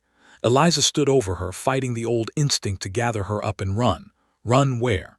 The question stopped her cold. The road was dark. Reuben might be on it. Annie had only just recovered from fever. The wagon was Daniel's. The town was behind them. The mountains ahead were black and cold. For the first time, running seemed not brave but impossible. Eliza turned back to the kitchen. She took the folded letter from the table and placed it beside Nathaniel's Bible, which she had pulled from her satchel after returning from town. The deed copy was there too, along with the filing receipt and the small packet of coins she had guarded like breath. She gathered all of it, wrapped it in a towel, and put it inside the flour bin where no one searching quickly would think to look. Then she took the iron poker from beside the stove. Her hand shook around it. She hated that it shook. Outside, a man's voice carried faintly from the pasture. Not Daniel S. Eliza moved back to the window. A third lantern had appeared near the barn now. Daniel S. He had reached the corral gate. The 2 other lights were beyond the fence, lower, as though men were standing beside horses rather than riding. She could not hear the words clearly, only pieces. "Lost our way. Roads north. Looking for a woman." Daniel's voice came next, low enough that she had to strain but steady. "No woman is out in my pasture." A different voice answered, smooth even at a distance. "Reuben, she is in your house." Eliza closed her eyes. There was no surprise in it, only the cold arrival of what had been chasing her since Nathaniel's grave was filled. Annie cried once from the spare room. Eliza hurried back, lifted her, and held her close. The baby woke confused and unhappy, rubbing her face against Eliza's collar. Her small body was warm now in the right way, alive with sleep, not fever. Eliza pressed her lips to Annie's temple. "I am here," she whispered. "I am here." But another truth rose beneath it. Daniel was out there because of them. A knock struck the front door. Eliza froze. It came again, hard enough to rattle the latch. "Mrs. Hart," Reuben called from the porch, "you have made your point. Open the door." Eliza's heart lurched. How had he reached the porch so quickly? She moved silently to the kitchen doorway. Annie clutched against her chest. Through the curtain she saw the outline of him. Reuben stood on the porch with his black coat buttoned and his hat low. The rain had stopped, but drops still fell from the eaves behind him. Daniel was not with him. The poker felt useless in her hand. "Open the door," Reuben said, "before this becomes uglier than it needs to be." Eliza swallowed. "Where is Mr. Whitaker?" Reuben's laugh was soft. "Always needing a man to answer for you." The insult almost worked. It almost made her reach for the bolt in anger. Instead, she remembered Daniel's voice. "Do not open unless you hear my voice and my name." What did Mary plan under the east window? She called. Silence. Then Reuben said, "Do not be childish." Eliza stepped back from the door. Annie whimpered. "You cannot enter this house," Eliza said. "It is not your house." "No," she answered, "and that is why you cannot enter it." The words gave her strength because they were plain law, not hope. Reuben struck the door once with his palm. "You think a widower's pity will protect you? Do you think people will not talk? A woman running with a child, hiding in a lonely man's house." Eliza flinched, but only inside. Hannah Pike's voice rose suddenly from the yard. "Oh, people will talk, Mr. Hart." "I am people, and I am already forming whole sentences." Reuben turned sharply. Eliza rushed to the window. A buckboard had stopped near the gate. Hannah sat on the bench with a lantern beside her, wrapped in a shawl and looking as fierce as a Sunday hen guarding chicks. Beside her stood Luke Pike with a shotgun held low and pointed at the ground, not threatening but present. Behind them, two more riders waited at the edge of the yard. Daniel came into view from the barn side, walking fast. He was not hurt. Eliza's knees nearly gave way from relief. Daniel stopped at the bottom of the porch steps. "Step down, Hart." Reuben stood very still. "This is family business." Daniel looked at the neighbors gathered in the yard. "Then you should not have brought it to my porch at night." Luke Pike added, "Nor crossed a south fence you knew was not yours." Reuben's face tightened. He looked toward the pasture, where one of the men who had come with him was being guided toward the gate by the other riders. The second man, Peter, stood near the fence with his head bowed and no fight in him at all. Daniel's lantern threw light across Reuben's face. For the first time, Eliza saw him without the shelter of office walls and legal words. He looked less like authority now and more like a man whose plans had not survived witnesses. Amos Vale arrived not long after. He came in a wagon driven by his clerk, wearing his coat over his nightshirt and looking deeply displeased to have been pulled from his bed. Yet his eyes were clear, and his voice carried across the yard with practiced weight. "Mr. Hart," he said, "I was told there was disturbance at Stillwater Ranch." Reuben descended one step. "I came to speak with my niece." "She is not your niece by blood," Amos said. "She was married to my nephew. And she declined your company in town today. That should have informed your judgment." Reuben's mouth thinned. "I was concerned for the child." "At this hour, across a fenced pasture." Hannah made another small sound. This one was not hidden at all. Amos looked toward the house. "Mrs. Hart, are you safe inside?" Eliza moved close to the door but did not open it. "Yes." "Do you wish Mr. Hart on this property tonight?" "No." The word left her stronger than she expected. Amos turned back to Reuben. "Then you will leave." "I have rights." "You may present them in my office during lawful hours. You do not have the right to stand on another man's porch in the dark after being refused."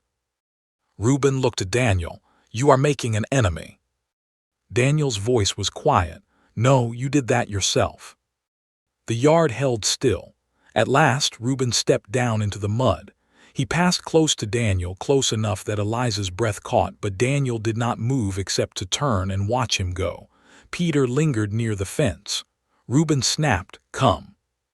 Peter looked toward the house. For a moment his eyes found Eliza through the window. Shame lived plainly on his face.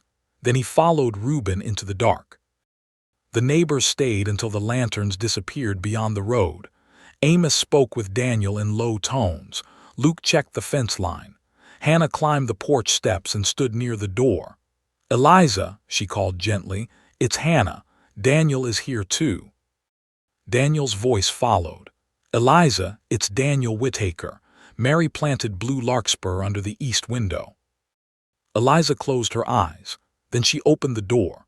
The cool night air swept in, carrying the smell of mud, wet grass, and lantern smoke.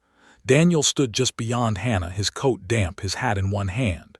His eyes went first to Annie, then to Eliza's face. "You did right," he said. The simple praise nearly undid her.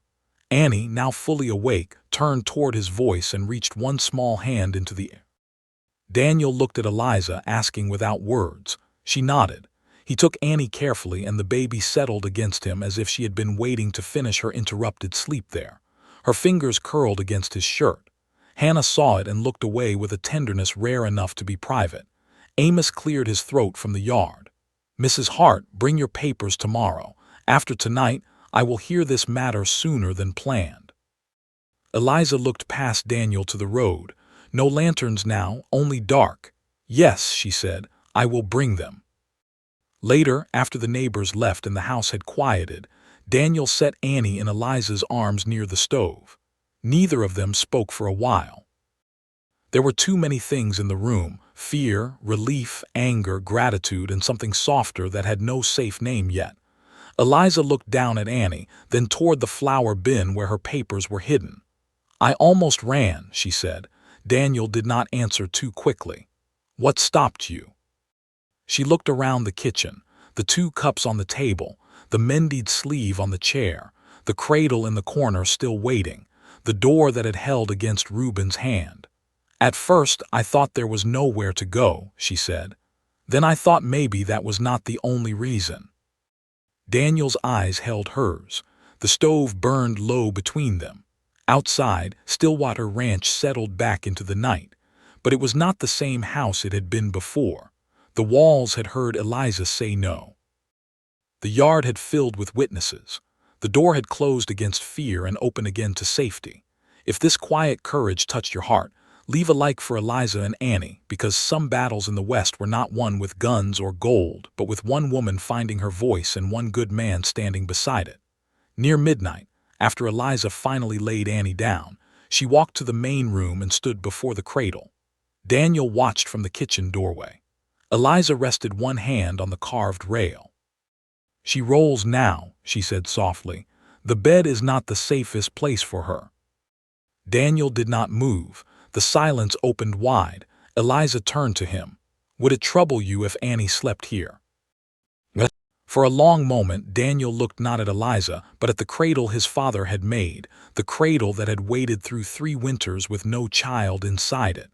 When he spoke, his voice was rough as a plowed field. "No," he said, "it would not trouble me." But the way his hand gripped the doorframe told Eliza the truth. It would trouble him deeply. And maybe, somehow, it would heal him too. Daniel did not touch the cradle at first. He stood in the doorway between kitchen and main room as if the few steps across the floor were longer than any road he had ever ridden. The house was quiet around him. The stove had settled into a low orange glow. Outside, the night had gone still after all its trouble, and only the far drip from the porch roof marked the passing of time. Eliza kept her hand on the carved rail. She did not hurry him. That was one thing Daniel had come to understand about her. She knew how to wait without making waiting feel like pressure. Maybe because she had waited beside sickbeds. Maybe because she had waited for men to show what they truly wanted. Maybe because grief had taught her that some doors opened only when no one shoved them. Annie slept in Eliza's arms, her small mouth soft, one fist tucked beneath her chin. Daniel looked at the child, then the cradle. "My father made it from cottonwood," he said at last. Eliza turned her face toward him. "He said pine was easier, but cottonwood had more mercy in it. I never knew what he meant." His voice was low, almost careful. "He carved that star because Mary said every child born on a ranch ought to have one piece of sky close by." Eliza looked at the small star at the headboard. Her fingers moved over it gently. "It is beautiful." Daniel gave the slightest nod, but his face looked far away. "I used to come in here after she died and think I should carry it to the loft. Then I would think, not today, tomorrow. After a while, tomorrow became 3 years. Eliza understood that too well. She had a green handkerchief of Nathaniel's tucked in her satchel, washed thin and folded around nothing. She had carried it through rain and mud, though it served no purpose except the one the heart gave it. "Some things stay because we cannot bear to lose them twice," she said. Daniel looked at her then.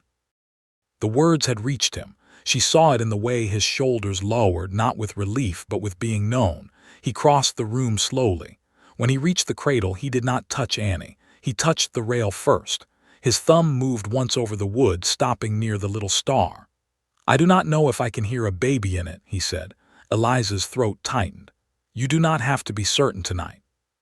He gave a faint breath that might have been sorrow trying to become laughter and failing. "I have been uncertain for 3 years." Annie stirred in Eliza's arms, making a small sleepy sound. Daniel looked at her. "She needs a safe place," Eliza said softly. "That is all I am asking." He looked from the baby to Eliza. "All right." The answer was nearly a whisper. Eliza went to the spare room and brought the soft white blanket with the blue stitches. Daniel watched her lay it in the cradle, smoothing the corners with care. The sight struck him harder than he expected, not because it looked like the past returning, but because it did not. Eliza's hands were not Mary's hands. Annie was not the son he had lost. The room did not become what it had been meant to be. It became something else. That frightened him. It also let him breathe. Eliza lowered Annie into the cradle with the slow care of a mother who had learned sleep was precious. The baby stirred once, turned her cheek toward the warmth of the blanket, and settled. For a while, neither adult moved. The cradle held a child. After 3 years of waiting, it held a child. Daniel looked down at Annie, and the grief came, but not as it usually did. It did not strike him blind. It did not hollow the room. It stood beside him like an old companion and made space for something new. Eliza looked at his face and said nothing. He was grateful for that. At last, she stepped back. "I will sleep on the settle." Daniel turned. "No. She may wake. Then you'll hear her from the spare room. I do not want her alone." "She will not be alone." Daniel looked at the chair by the hearth. "I can sit a while." Eliza's eyes sharpened with concern. "Daniel." "I said a while.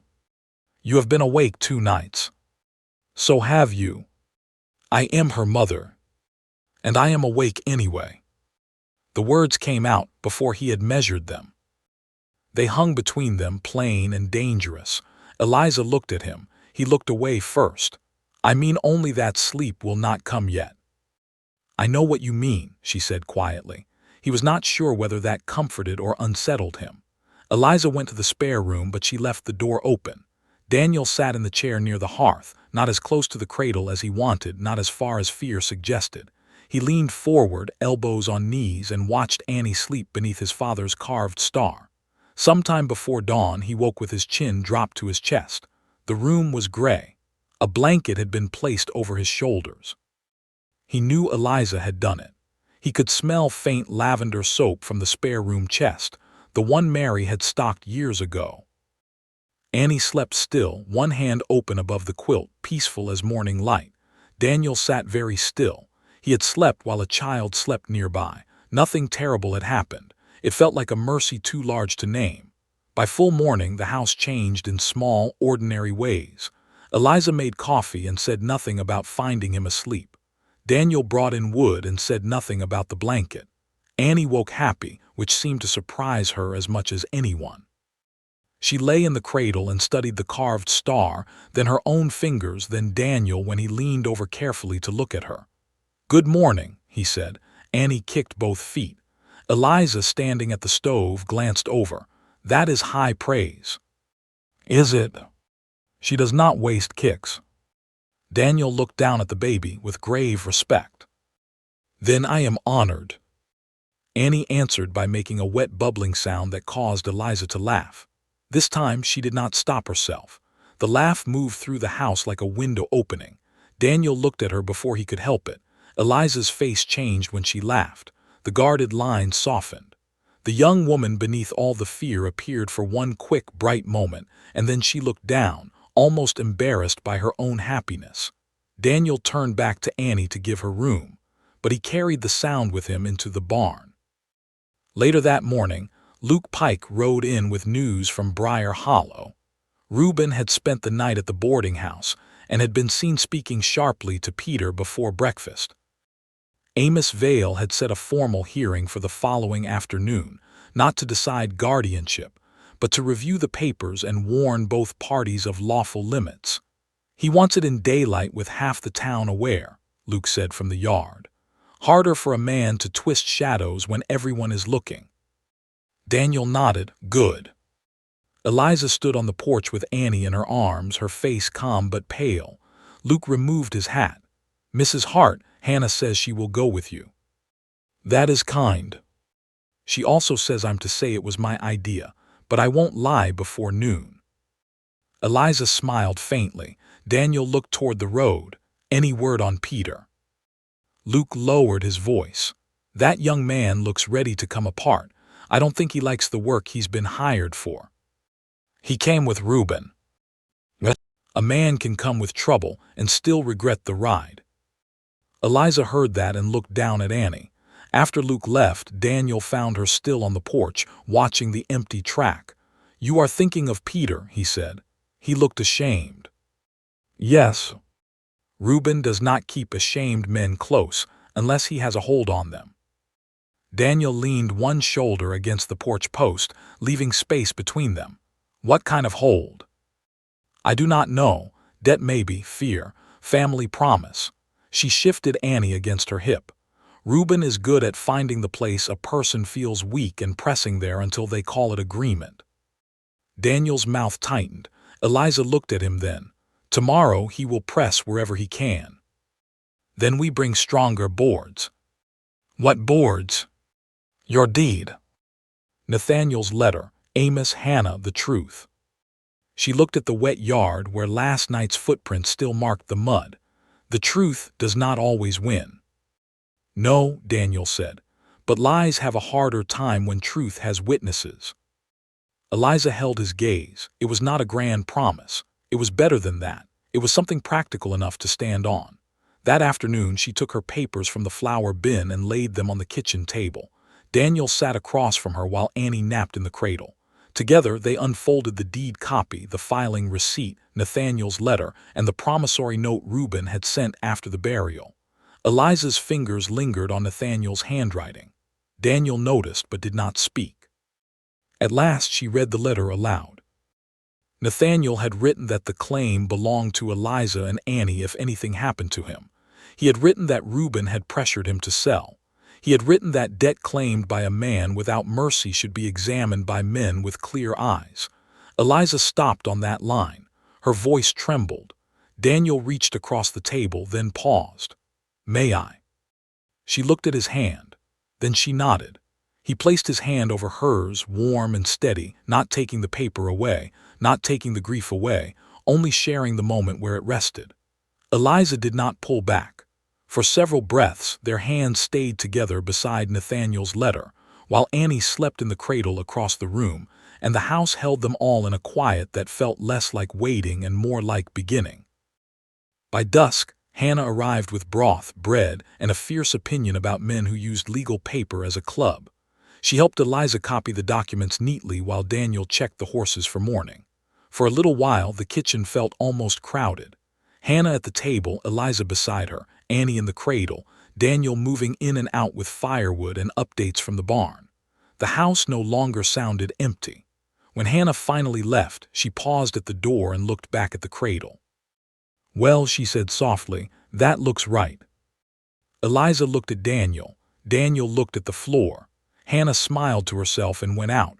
Night settled again, but this time no lanterns crossed the pasture.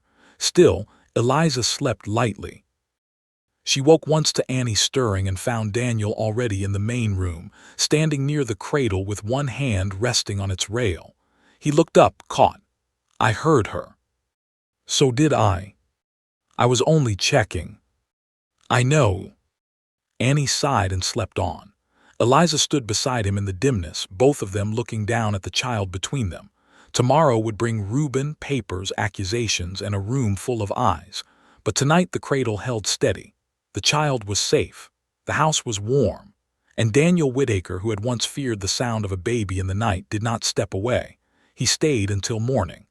The morning of the hearing came bright enough to feel almost false.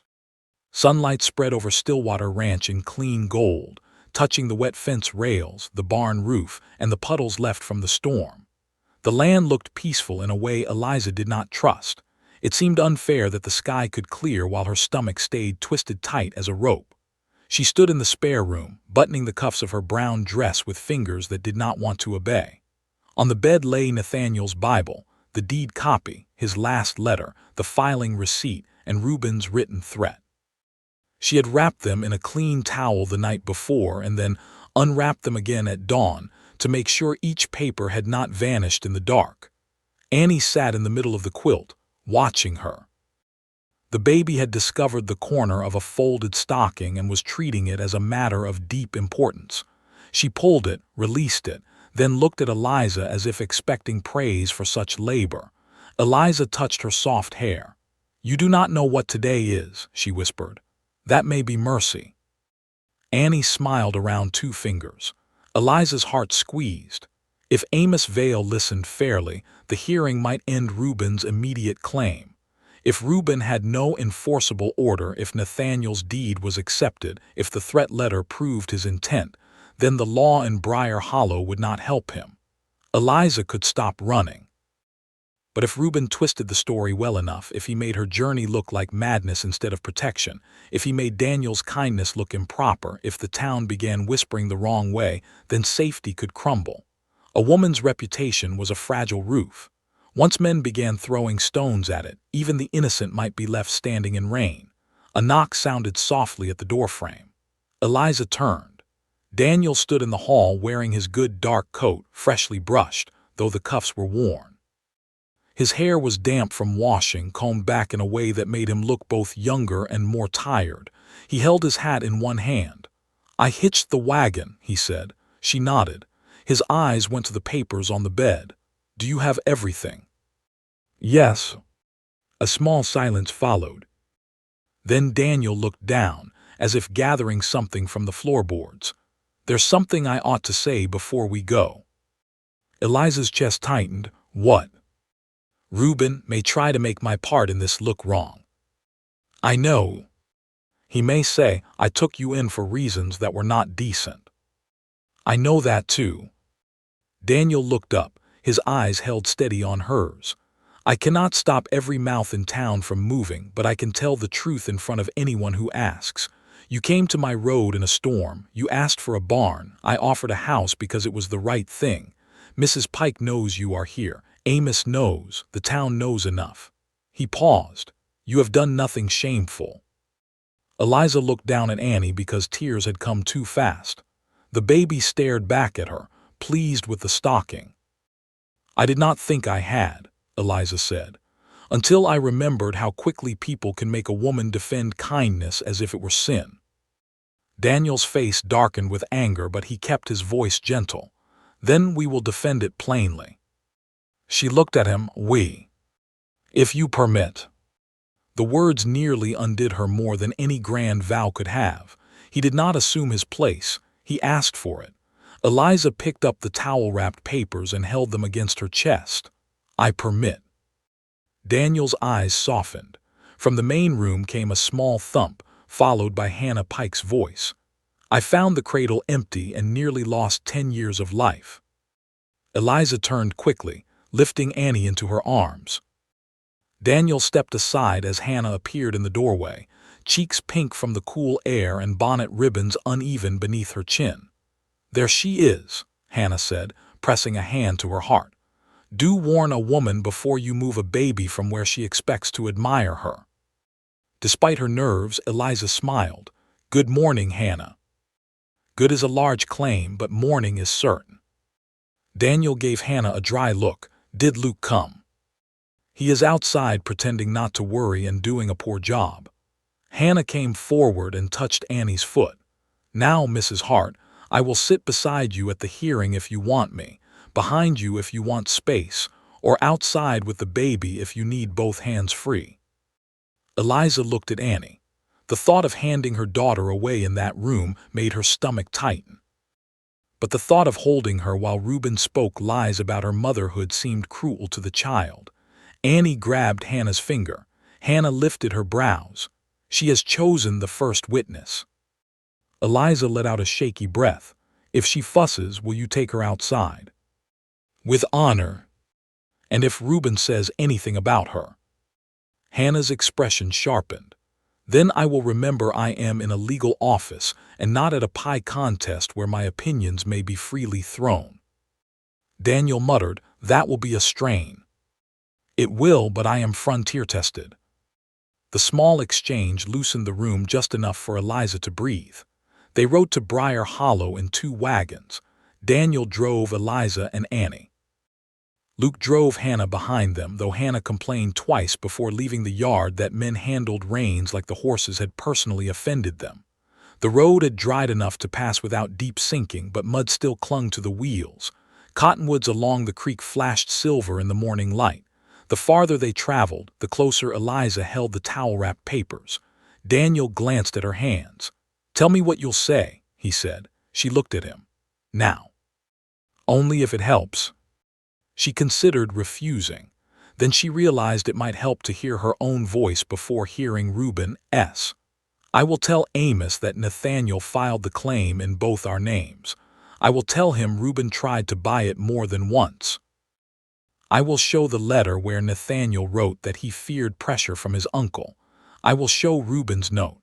I will say I left because I believed waiting would let him trap me.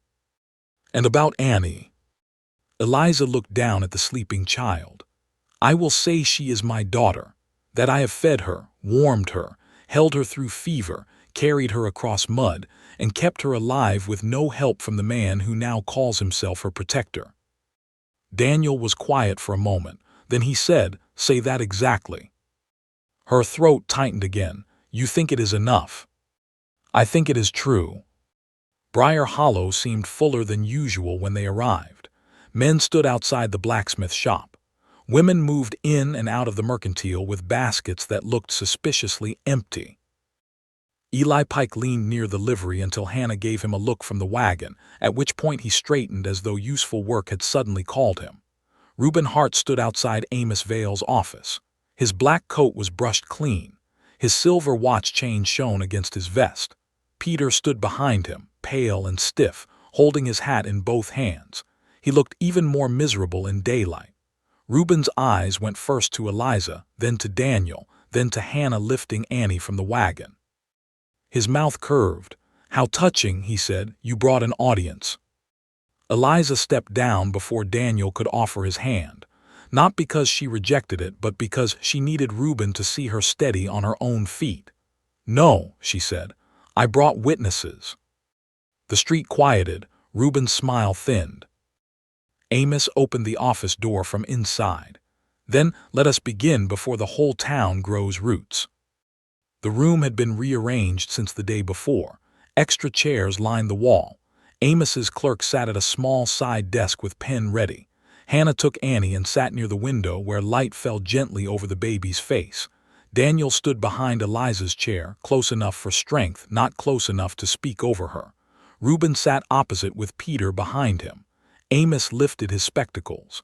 This is not a final trial over distant property, he said. Let that be clear. This office will hear whether Mr. Hart has any lawful authority to remove the child Annie Hart from her mother, while both are in this jurisdiction. We will also hear whether there is credible threat requiring warning or protection under local authority. Reuben shifted. I object to the word threat. You may object when I ask for objections, Amos said. I am fond of order. Hannah looked down at Annie with great interest, hiding a smile. Amos turned to Eliza. Mrs. Hart, you may begin. Eliza's mouth went dry. For one moment, all sound in the room seemed to leave. She saw Reuben watching her with the look he had used in Nathaniel's cabin, the look that said she would tire, stumble, and accept his version of the world if he only stood long enough. Then Annie made a soft bubbling sound near the window. Eliza looked at her daughter. The baby was safe in Hannah's lap. one small hand wrapped around the knitted edge of a shawl. Daniel stood behind Eliza, silent, not rescuing, not commanding, just there. Eliza unfolded the first paper. "My husband was Nathaniel Hart," she began. "He died in June, 6 weeks after our daughter was born. Before his death, he filed our homestead claim in both our names." Her voice shook on the first sentence. It steadied on the second. She laid the deed copy before Amos. Then the receipt. Then Nathaniel's letter. She explained the land, the well, the goats, the garden, the work she had done beside Nathaniel while carrying Annie beneath her heart. She told how Reuben had tried to buy the claim and had been refused. She told how he paid burial costs before she could sell enough to cover them, then treated the debt as a chain. Reuben interrupted twice. Amos stopped him both times. Eliza kept going. At last she placed Reuben's letter on the desk. "This is why I left before the hearing," she said. Amos read it. His face changed very little, but the room changed around him. He passed the letter to his clerk, who read the line aloud in a flat voice. "If the court will not see reason, I know men who will." Hannah's hand tightened over Annie's blanket. Daniel's face went cold. Peter closed his eyes. Amos looked at Reuben. "Did you write this?" Reuben leaned back. A grieving woman may read menace into concern. "That is not what I asked. I wrote many letters." "Did you write this one?" Reuben's jaw worked. Finally he said, "Yes." Amos folded the paper. "Noted." Reuben sat forward. "My words have been twisted. I wanted only to keep Nathaniel's child with proper family. Mrs. Hart had no money, no man in the house, no experience defending a claim alone. I had cause to fear she would lose everything through ignorance." Eliza looked at him. "Ignorance is not what made you want the land," she said. "The well did." For the first time, Reuben's eyes flashed hot. "That well feeds the lower pasture that should have been mine before Nathaniel meddled." The words came sharp, unguarded. The clerk's pen scratched quickly. Silence followed. Reuben realized what he had said. Amos removed his spectacles, cleaned them slowly, and put them back on. "Mr. Hart," he said, "thank you for clarifying your concern." A small sound escaped Luke outside the door. It might have been a cough. It was not. Reuben's face reddened. "I mean only that Nathaniel did not understand family arrangements." "No," Eliza said softly. "He understood them. That is why he kept you out of ours." Peter looked up then. His face had gone pale in a different way, as if a decision had finally reached him after traveling a hard road. "Mr. Vale," he said. Reuben turned. "Be quiet." Peter swallowed. Amos looked at him. "State your name." "Peter Lyle." "Your connection?" "I worked for Mr. Hart these past 2 months. My father owes him money." Reuben stood. "This man has nothing to add." "Sit down," Amos said. The words cracked like a whip. Reuben sat. Peter's hands twisted around his hat brim. "Mr. Hart told us to follow Mrs. Hart if she left town. He said the baby would be better once she was taken back east. He said if law moved slow, fear might move faster." Eliza felt the room tilt. Daniel's hand touched the back of her chair. Not her shoulder, not her arm, just the chair, steadying nothing and everything. Peter looked at Eliza, shame plain in his eyes. "I am sorry, ma'am. I never meant to touch the child. I never meant for night riding. I thought he only wanted to scare you into returning. Then I saw you at the ranch, and I knew that was bad enough." Annie made a small sound. Eliza looked at Peter. Anger and pity met in her chest, neither one winning. "Thank you for telling the truth," she said. Peter lowered his head. Reuben stood again, but this time his authority did not rise with him. "This is slander from a debtor's son." Amos looked at the clerk. "You have his statement?" "Yes, sir." "Good." Amos turned to Reuben. "Mr. Hart, you have presented no guardianship order. You have admitted the land's water access is of personal interest to you. You wrote a letter reasonably read as threat. A witness has testified that you intended intimidation. This office will not aid your claim. You are warned not to approach Mrs. Hart, her child, or Stillwater Ranch without lawful summons. If you wish to pursue property matters back east, hire counsel, and do so properly.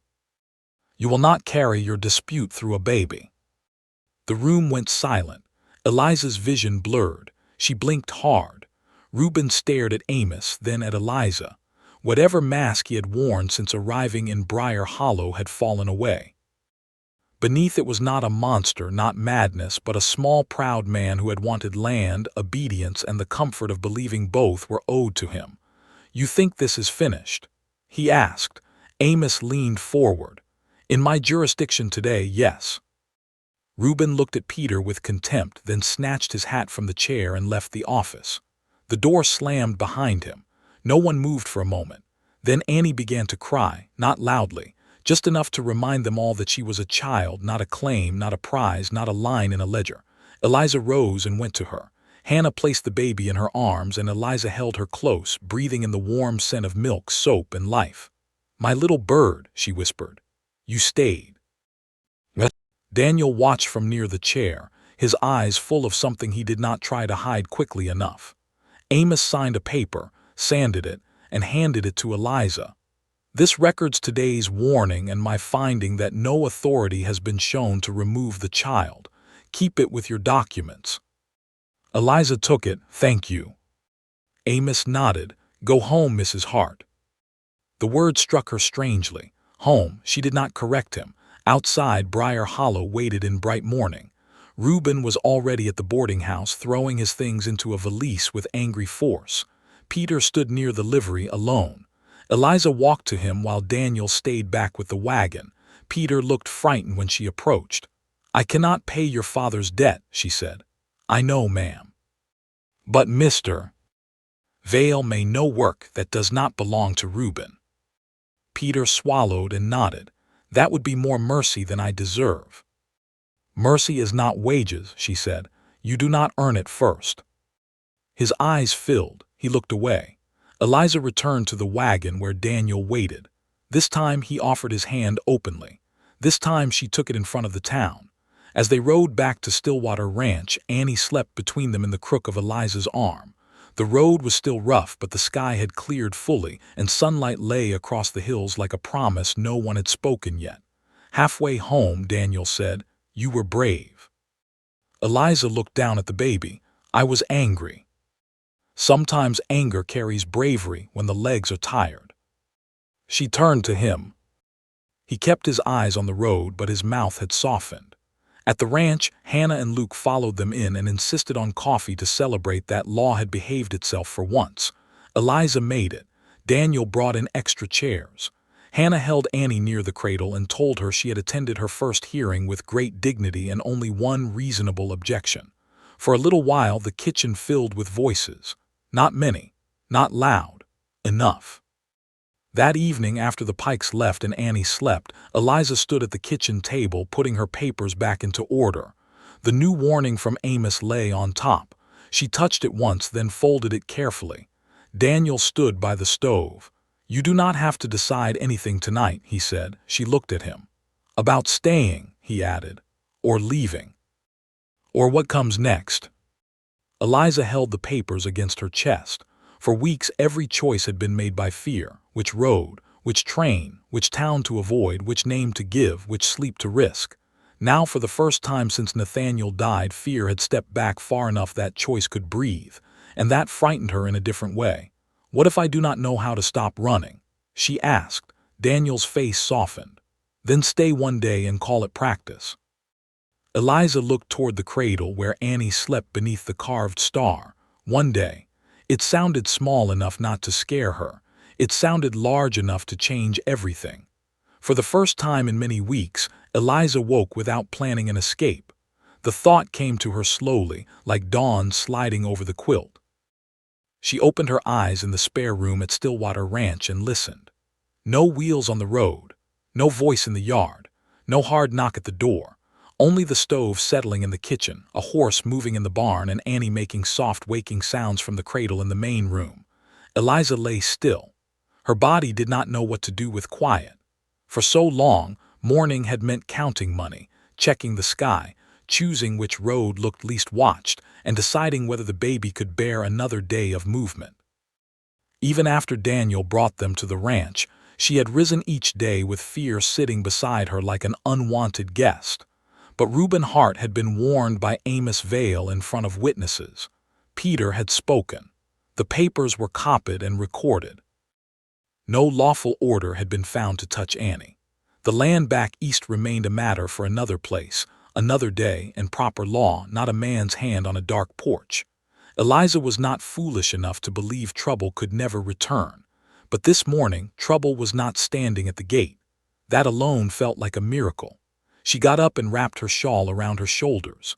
When she stepped into the main room, Daniel was already there, crouched near the cradle with one hand resting on the rail. Annie was awake beneath the little carved star, staring up at him with great seriousness. Daniel looked equally serious. "I believe she has been giving instructions," he said. Eliza leaned against the doorway. "About what?" "The ceiling beam, I think. She looks displeased with it. She prefers things improved. I have noticed that runs in the family." Eliza's mouth curved before she could stop it. Daniel looked over his shoulder and saw the smile. Something gentle moved through his face, and then he stood, as if kindness between them still needed room to breathe. "I made coffee," he said. "I smelled it.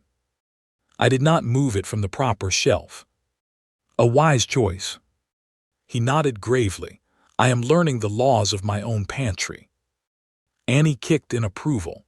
The small morning unfolded from there with a sweetness that made Eliza uneasy because sweetness asked for trust. She lifted Annie from the cradle and fed her while Daniel carried wood in. She made biscuits. Daniel sliced apples Hannah Pike had brought the night before. 2 cups sat on the table without either of them mentioning that this had become ordinary. After breakfast, Eliza opened the account book again. Daniel watched her from across the table. "You don't have to fix my records," he said. "No," she answered. "I do not." Then she dipped the pen and wrote the corrected feed charge in a clean column. Daniel waited. Eliza looked up. "But if I leave this untouched, the general store will rob you politely all winter." Larkin does not mean to rob. Intent does not sweeten a wrong number. Daniel considered that. "No, I suppose not."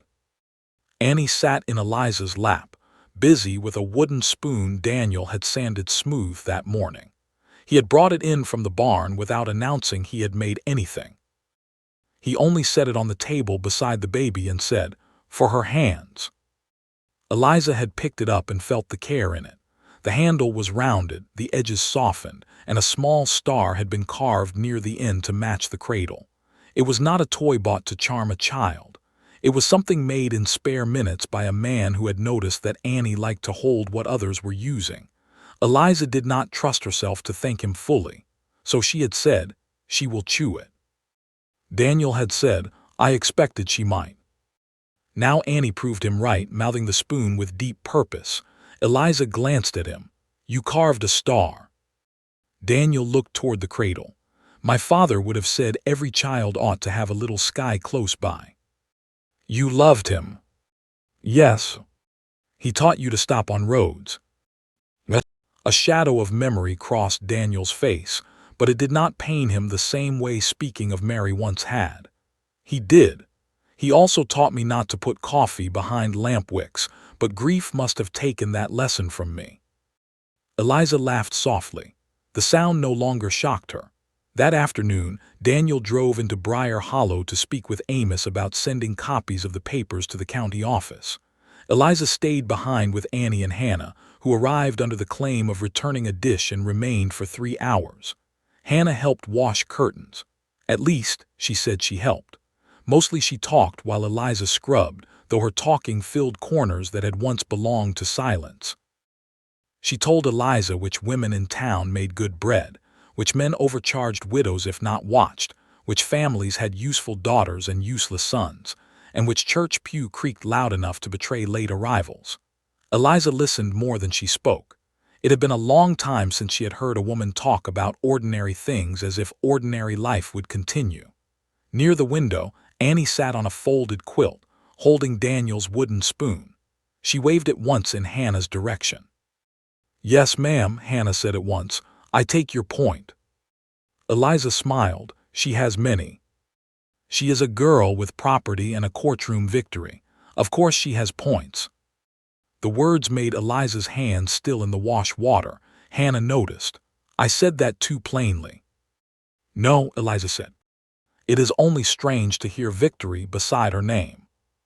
She earned it by choosing a mother with spine. Eliza looked down. I was afraid the whole time. Spine does not mean lack of fear. It means not letting fear sign your papers. For a moment, Eliza could not speak. Hannah wrung out a curtain and draped it across the chair. Daniel is a good man, she said after a while. Eliza's shoulders tightened. Hannah pretended not to notice. That is not me matchmaking. That is me stating a known fact, like rain being wet or my husband being more talk before dinner than after. Eliza dipped the cloth again. Goodness is not simple. No, it asks things of everyone near it. Eliza looked at her then. Hannah's face had softened. You need not answer anything, Hannah said. But I see the way he looks at that child. I see the way you look at him when he is kind, and you wish he would stop long enough for you to remain suspicious. Eliza felt heat rise in her cheeks.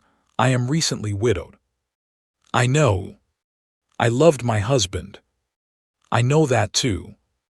It would feel wrong to let my heart move, while Nathaniel's Bible is still in my satchel. Hannah was quiet for once. Then she said, Love is not a room with only one chair, Eliza. Eliza closed her eyes.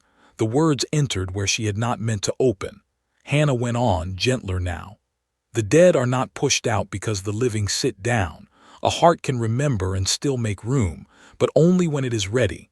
Not because a town watches, not because a child smiles, not because a good man waits. Only because the woman herself chooses. Eliza looked toward Annie. The baby had dropped the spoon and was trying to reach the curtain hem. My choices have been so tangled with danger, Eliza said. I hardly know what I want when fear is not shouting. Then begin small. With what? Hannah smiled. With dinner, with staying through Sunday, with moving the sugar where it belongs and seeing whether anyone dies of it. Eliza laughed despite herself. By the time Daniel returned, the curtains were clean, the pantry had been corrected further, and Hannah had reorganized 3 opinions in the kitchen before leaving for town. Daniel stepped inside and stopped.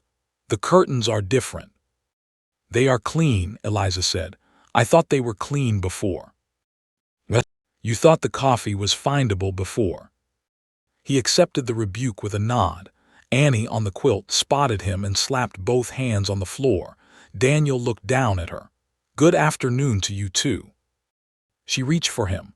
Eliza saw him hesitate just briefly, still careful not to assume. You may pick her up, she said. He crossed the room, crouched, and lifted Annie with both hands. The baby immediately grabbed his shirt front and leaned toward his chin. She's trying to eat your face, Eliza said. I understood this as affection. It might be. Daniel looked solemnly at Annie. Then I accept. Eliza watched them, and the ache inside her did not feel like grief alone anymore. It felt like longing, which frightened her more. That evening she made stew from the broth Hannah brought and the vegetables Daniel had stored in the cellar. They ate at the kitchen table while a clean curtain moved softly near the cracked window. Annie sat on Eliza's lap until she grew sleepy, then Daniel placed her in the cradle. He did it naturally now, though still with reverence. After supper, Eliza took up mending by the fire. Daniel sat with the account book, though he studied the same line far too long. What is it? She asked. He looked up. Larkin did charge me twice. I told you. He has been doing it since July. I suspected. Daniel closed the book. You saved me near $12. That is not small money. No. He looked around the room. The clean curtains, the cradle, the wooden spoon on the floor. The extra cup by the basin, the account book corrected in a hand finer than his own, a shawl folded over the back of Mary's old chair. Then he looked at Eliza. You have made the house better. She lowered her eyes to the mending. I only put things where they should be. That is what I mean. The needle paused in her hand. Neither of them spoke for a while. The fire settled low. Annie slept with one tiny hand against the blue-stitched blanket. Outside, the night had come clear and cold, stars burning over the black hills. Daniel leaned forward, elbows on his knees. "Eliza." She looked at him. "I need to say something, and I do not want it to press on you." Her heart began to beat faster. "All right. When you are ready to choose what comes next, I will help you go if that is your wish." She watched his face. He meant it. That was the hard and beautiful part. He would hitch the wagon. He would send letters. He would stand at the gate and let the house go quiet again if that was what her freedom required. "And if I do not wish to go?" she asked. His eyes held hers. "Then I would be grateful if you stayed." The room seemed to draw in around the words. He did not say love. He did not ask for anything. He did not speak of marriage or duty or need. He only laid the truth between them and left her free to pick it up or leave it there. Eliza looked toward the cradle. Annie slept peacefully beneath the carved star. "I do not know how to answer tonight," she said. Daniel nodded. "I know. But I am not leaving tomorrow." His breath changed, only a little, but she heard it. "That is enough," he said. And for that night it was. "Before you go on with Eliza and Daniel, tell me in the comments if you think love can grow quietly like this, not from grand words but from coffee cups, clean curtains, and a child sleeping safely at last." The next morning Briar Hollow sent another surprise. Not Reuben, not trouble. A letter arrived in Amos Vale's care, carried by a stage driver from the east and delivered to Stillwater by Eli Pike, who looked proud enough to have written it himself. Daniel took the envelope at the porch. Eliza stood behind him with Annie on her hip. The handwriting on the front made her go cold. She knew it. Not Reuben's, not Nathaniel's. It belonged to Margaret Wells, the widow who had lived nearest their old claim, the woman Eliza had not dared visit before running because Reuben watched every road. Eliza broke the seal with shaking fingers. Inside was a letter, a signed statement, and a smaller folded page. She read the first lines. Then she sat down hard on the porch bench. Daniel turned at once. "Eliza." She looked up at him, stunned. "Margaret kept a copy," she whispered. "Of what?" Eliza unfolded the smaller page. "Nathaniel's second will." The wind moved across the porch. Daniel went still. Eliza stared at the paper in her hands, at the words her husband had written before fever stole his strength. And near the bottom, beneath Annie's name and Eliza's, was one sentence Reuben Hart had never known existed. "If any man of my blood contests my wife's fitness or my daughter's place with her, let this stand as witness that I trusted Eliza Hart above all living kin." Eliza read Nathaniel's second will 3 times before the words became more than ink. The first reading struck like lightning. The second brought tears. The third left her sitting very still on the porch bench at Stillwater Ranch, one hand around the paper, the other curled protectively around Annie's back. The morning wind moved softly over the yard. A horse stamped in the barn. Somewhere near the fence line, a meadowlark sang as if nothing in the world had ever been threatened by greed, grief, or a man with folded papers. Daniel stood beside the porch rail, waiting. He had not reached for the will. He had not asked to read over her shoulder. He only stood there, hat in hand, steady enough that Eliza could fall apart if she needed, and not fear the pieces would scatter too far. At last, she passed him the paper. His eyes moved over Nathaniel's handwriting with care. The will was not long. It named Eliza as the rightful guardian of Annie. It confirmed the homestead claim belonged to Eliza and their daughter. It stated that no debt to Reuben Hart should be honored unless proven before a fair court with receipts, dates, and witness signatures. And near the bottom, in the line that had taken Eliza's breath, Nathaniel had written that he trusted his wife above all living kin. Daniel read that sentence twice. Then he folded the paper gently and handed it back. "He knew," Daniel said. Eliza pressed her lips together. "He knew Reuben would come. He knew you would stand." She shook her head, tears slipping free now. "No, he knew I would be alone." Daniel's face softened with a sorrow that did not pity her. Eliza, he wrote this because he knew alone did not mean weak. The words settled over her slowly. For months, she had carried Nathaniel's death like a door closing behind her. She had remembered his fevered hand, his unfinished sentences, the way he tried to look toward Annie's cradle and could not lift his head. She had thought he left with too much unsaid. Now, on a bright morning in Montana Territory, his voice had reached her through Margaret Wells's careful hands. I trusted Eliza Hart above all living kin.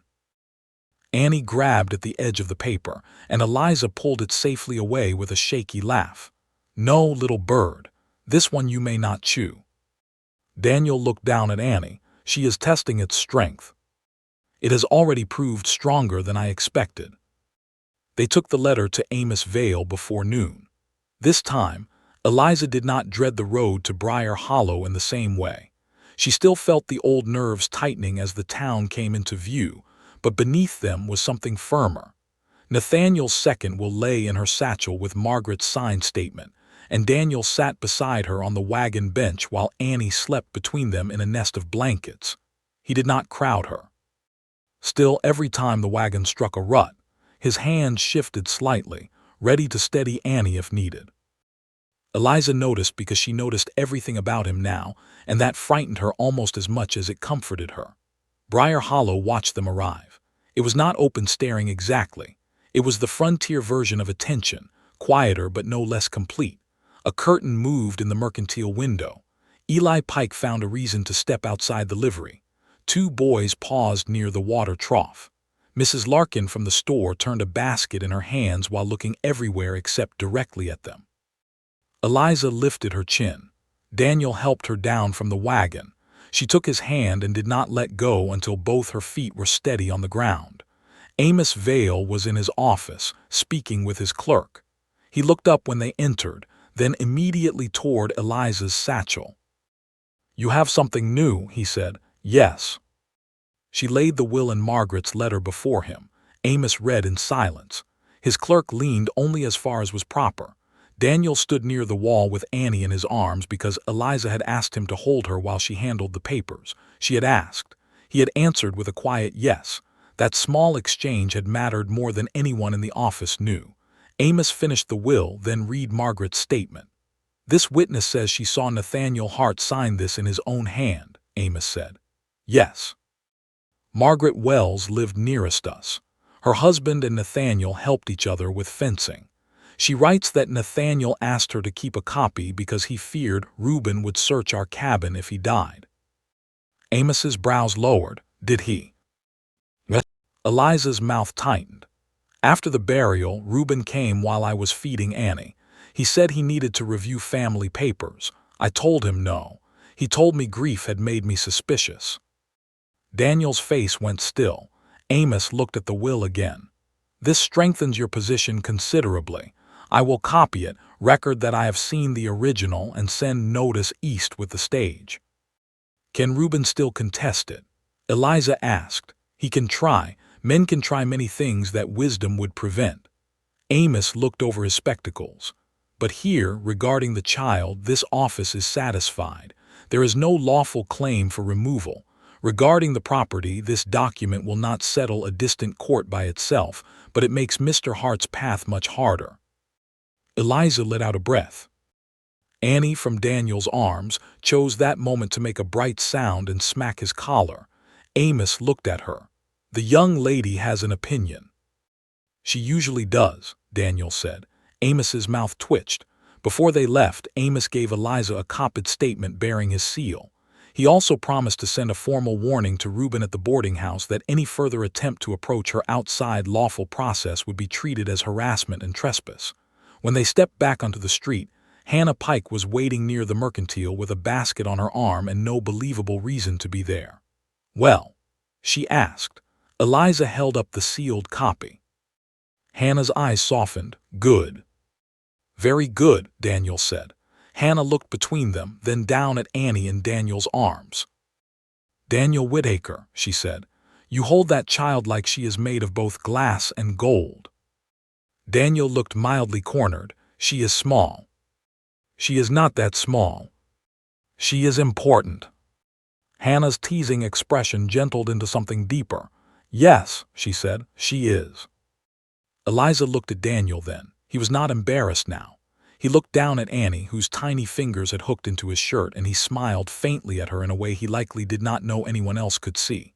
Eliza's heart moved, not in a rush, not like a runaway horse, more like a door inside her opening a finger's width. She looked away before anyone could tell. On their way to the wagon, Peter Lyle stepped from the shade beside the livery. He held his hat in both hands. "Mrs. Hart." Daniel slowed but did not step between them. Eliza appreciated that more than she could say. "Yes, Peter. I wanted to tell you Mr. Hart is leaving on tomorrow's stage." Her shoulders eased, then tightened again. "Are you going with him?" Peter looked at the ground. "No, ma'am. Mr. Vale spoke with Mr. Larkin. There may be work at the store, hauling and stacking. It is not much." "It is honest." "Yes, ma'am." His face reddened. "My father's debt is still there, but Mr. Vale says there are legal ways to examine it too. Says a debt that never shrinks is sometimes not a debt but a leash." Daniel glanced at Amos's office. "Sounds like Vale." Peter looked at Eliza, shame returning. "I should have spoken sooner." "Yes," Eliza said. The honest answer struck him harder than comfort would have. Then she added, "But you spoke before harm was done. Do not waste that by going silent again." Peter nodded. Annie reached toward the brim of his hat. Peter blinked, startled, then held still while her small fingers brushed the worn felt. Eliza smiled faintly. "She forgives no one officially," she said, "but she is willing to inspect you." Peter gave a broken little laugh. It was the first time Eliza had heard him sound young. They returned to Stillwater with the sun leaning west. Daniel drove slower than usual because the road had rutted in places, and because none of them seemed eager to rush the quiet. Annie fell asleep halfway home, her cheek resting against Eliza's arm, one hand still holding the edge of Daniel's coat. Eliza watched that little hand. "She has decided you are useful," she said softly. Daniel looked down, then back to the road. "I am honored." "You say that often to her." "She holds rank in this wagon." Eliza smiled, then grew quiet. A question had been living in her since the porch, since Daniel read Nathaniel's will and spoke of strength. It frightened her because it had nothing to do with Reuben or papers or survival. It belonged to the life after danger, and she did not yet know how to step into such a life without feeling unfaithful to the one behind her. "Daniel," she said. "Yes." "Do you ever feel as if being happy again would be a kind of betrayal?" His hands tightened on the reins. For a while, only the wheels answered, turning through damp earth. "Yes," he said at last. Eliza looked at him. Daniel kept his eyes forward, but his voice was open. "The first time I laughed after Mary died, I hated myself for it. It was over something small. Mercy bit a hole clean through my hat because I left oats in it. I laughed before I remembered I was not supposed to." He paused. "Then I felt like I had left Mary behind in the ground." Eliza's throat tightened. "What changed?" "Nothing at first. I just stopped laughing for a while." His mouth turned sad at one corner. "Then Hannah Pike told me Mary would be offended if I turned mourning into a monument to my own stubbornness." Despite herself, Eliza smiled. "That sounds like Hannah." "It was. I was angry with her for 3 weeks." "Was she right?" Daniel looked at her then, just briefly. "Yes." The wagon rolled on. Eliza looked at the hills, the grass silvering under the lowering sun, the wide sky that made every sorrow look small without making it less real. "I loved Nathaniel," she said. "I know. If I stay at Stillwater, it will not be because I forgot him. I would never ask you to." She turned toward Daniel fully now. "And if something grows between us, it cannot be because you rescued me." His eyes held hers. "No." "Or because Annie needs a roof." "No." "Or because people start expecting it." His face became very still. "No, Eliza. If something grows between us, it will have to be because you choose it freely, and because I do too." The words entered her quietly, then went deep. Annie stirred in her sleep, still holding Daniel's coat. Eliza looked at that little hand and felt tears rise again, but they did not feel like fear this time. When they reached the ranch, Daniel carried Annie inside while Eliza put away the papers. She placed Nathaniel's second will in the drawer with the others, then rested her palm over it. "Thank you," she whispered. "Not goodbye, not yet, just thanks." That evening she made supper while Daniel repaired a loose hinge on the pantry door. It had squeaked since her arrival, though she had not mentioned it. He fixed it anyway. "You noticed," she said. "You winced every time it opened." "I did not." "You did." "I was being polite." "You were suffering nobly before the beans." She gave him a look. "Do not mock a woman who reorganized your accounts." "I would not dare." The ease between them startled her. It did not erase sorrow. It sat beside it, ordinary and warm. After supper, Annie grew restless, so Daniel took her to the porch while Eliza washed dishes. Through the window, she watched him carry the baby down the steps and toward the edge of the yard. He pointed to the barn, the corral, the hills. Annie listened as if receiving a full account of her holdings. Eliza dried her hands slowly. The house behind her was no longer only a place where she had been sheltered. Her mending lay by the fire. Her changes lived in the pantry. Her handwriting filled the account book. Annie's blanket rested in the cradle. Daniel's coffee cup sat beside hers. A place could become dangerous that way, not because it threatened you, because it gave you something to lose. Near sunset, Daniel came back inside with Annie asleep against his shoulder. He stopped in the main room, looking toward the cradle. Eliza approached. "She should go down," she whispered. Daniel nodded but did not move at once. Annie's hand was curled in his shirt again. Eliza stepped close to loosen it. Her fingers brushed Daniel's chest, then his hand, both of them stilled. The moment held, soft. Frightening, honest. Eliza looked up at him. Daniel's eyes were steady, but there was a question in them, one he would not ask because he had promised not to press. So Eliza answered a smaller one. She placed her hand over his for one breath, gentle and certain, then took Annie and laid her in the cradle. When she turned back, Daniel had not moved. "I am staying through Sunday," she said. "It was not forever. It was not love. It was one more small choice made without fear shouting over it." Daniel nodded and his voice was low. "Then Sunday will be welcome." The next day, word came that Reuben Hart had left on the eastbound stage with his black coat, his silver watch chain, and no child beside him. Briar Hollow watched him go, and Hannah Pike later reported that the stage horses looked relieved. Eliza laughed when she heard that. She laughed freely. Daniel heard it from the barn and stood for a moment with one hand on Mercy's neck, letting the sound find every empty place in him. That night after Annie slept, Eliza and Daniel sat at the kitchen table with coffee cooling between them. No papers, no hearing, no plan to flee, only the lamp, the quiet house, and the strange new shape of peace. Daniel looked toward the drawer where Nathaniel's will rested. "He gave you back your name," he said. Eliza thought about that. Then she shook her head gently. "No," she said. "He reminded me I still had it." Daniel looked at her, and the respect in his face was so clear that she had to look down. Outside, the wind moved over the dark yard. Inside, the cradle rocked once, only slightly, as Annie shifted in sleep. And Eliza Hart, who had arrived asking only for a barn, began to wonder what kind of courage it would take to ask for a home. Sunday arrived with a hard frost on the grass and a clear sky over Stillwater Ranch. Eliza woke before dawn, not from fear this time, but from habit. For several breaths she lay still beneath the quilt in the spare room, waiting for her heart to remember it did not need to run. The house was quiet. Annie slept in the cradle beyond the open door.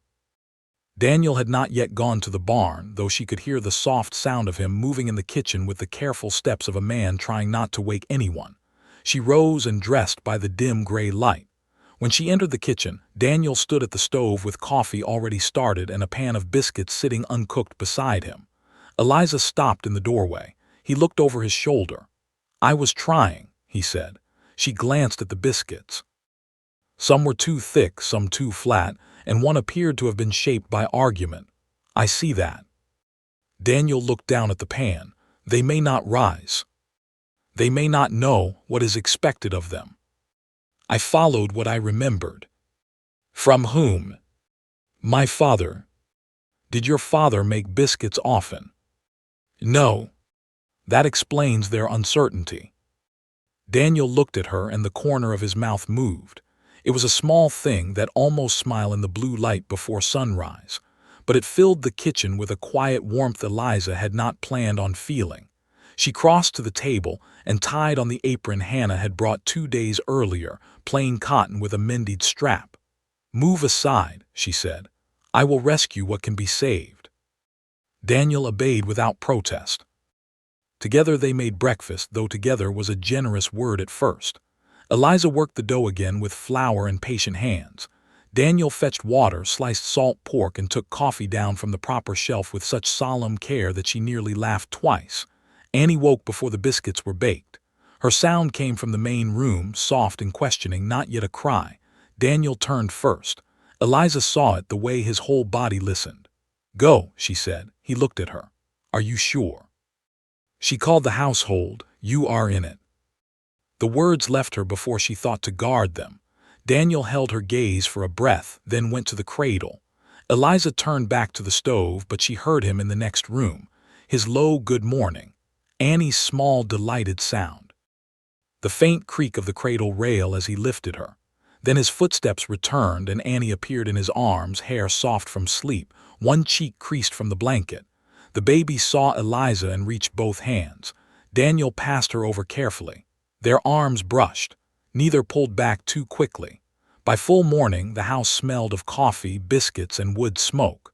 Sunlight poured through the clean curtains, making the kitchen look newer than it was.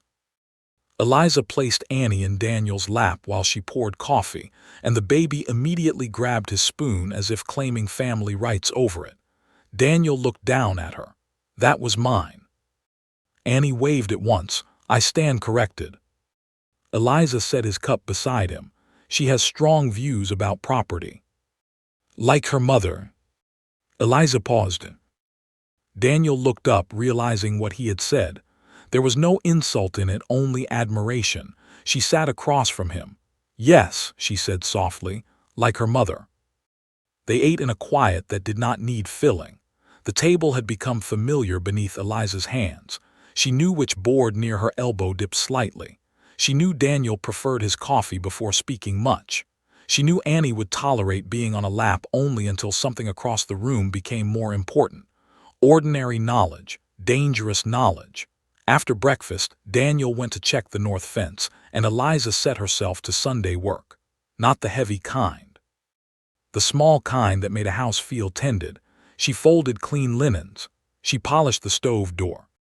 She took the blue-stitched blanket from the cradle, shook it out gently, and laid it back smooth. Then she stood looking at the cradle. Annie sat on the floor nearby with her wooden spoon, striking it softly against a folded towel. The little carved star at the spoon's end had darkened slightly where her fingers and mouth worried it. Eliza knelt beside the cradle and touched the star carved into the headboard. Every day since she had placed Annie there, she had expected the sight to hurt Daniel too much. Every day he had come near it a little easier. He still treated it with reverence, but no longer like a wound that might open if breathed upon. Hannah's words returned to her. Love is not a room with only one chair. Eliza closed her eyes. Nathaniel had loved green fields after rain. He had sung badly when splitting wood. He had kissed Annie's forehead the day she was born and cried as if he had no shame about joy. He had trusted Eliza above all living kin.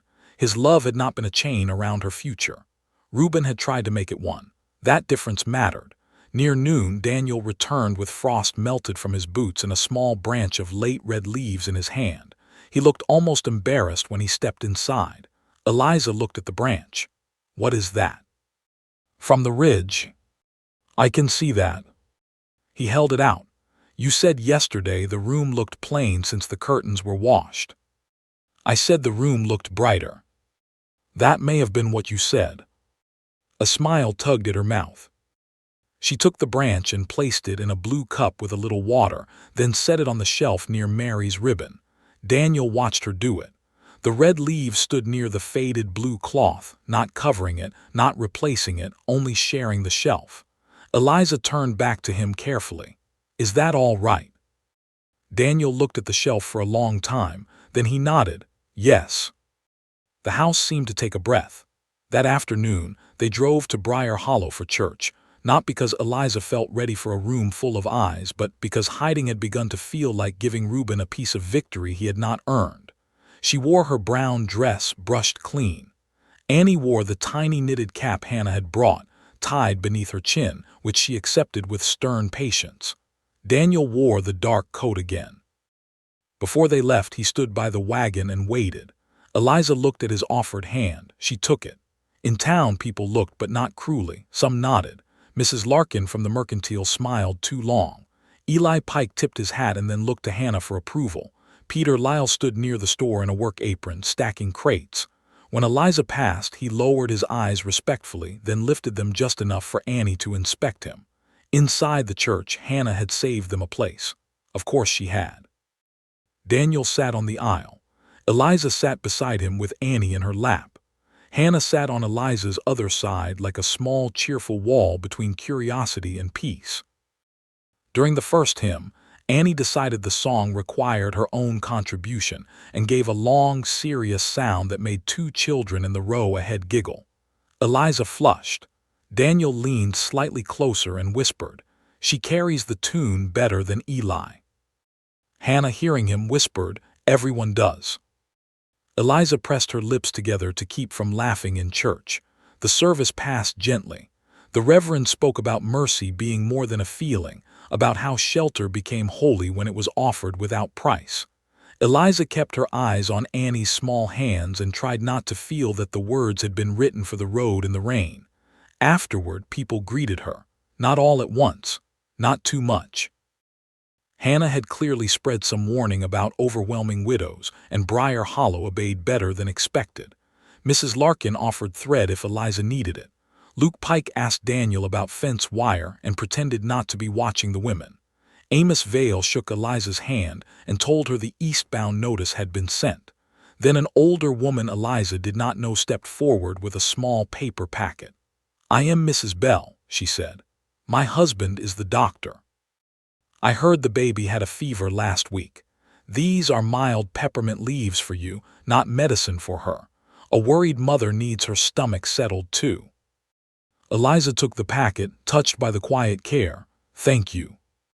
Mrs. Bell looked at Annie. "She looks well." "She is. And you?" The question was simple. Eliza almost answered as she always did, "I am fine." Instead, she looked toward Daniel, who was speaking with Amos a few steps away. He was not watching her, but he stood near enough that she knew he would hear if she called. Hannah was beside her. Annie was warm in her arms. Nathaniel's will was safe in Amos's records. Reuben was gone. Eliza turned back to Mrs. Bell. "I am getting there," she said. The older woman smiled. That is often the honest answer. On the drive home, the afternoon sky had turned pale blue with clouds thin as milk. Annie slept between them, worn out from church and admiration. Daniel drove with an easy hand on the reins. Eliza watched the ranch come into view, and something inside her hurt with wanting. The porch, the barn, the empty swing. The chimney smoke rising straight in the calm air. Stillwater Ranch did not look like shelter anymore. It looked like a place that might miss her if she left. That evening, Daniel built the fire while Eliza put Annie down in the cradle. The baby fought sleep, reaching twice toward Daniel, once toward Eliza's hair, and once toward nothing anyone could see. At last, she settled, one hand resting against the blue-stitched blanket. Eliza remained beside the cradle after Annie slept. Daniel stood near the mantel, watching the fire. "I need to tell you something," Eliza said. He turned. She kept her eyes on Annie because it was easier. "When I first came here, I thought I would leave as soon as the road dried. Then I thought I would leave after the hearing. Then after Reuben left town." She swallowed.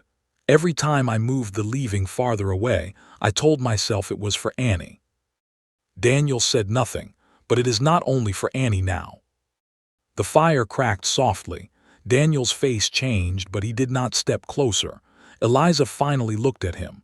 "I am afraid of what that means." "So am I," he said. The honesty steadied her. She almost smiled.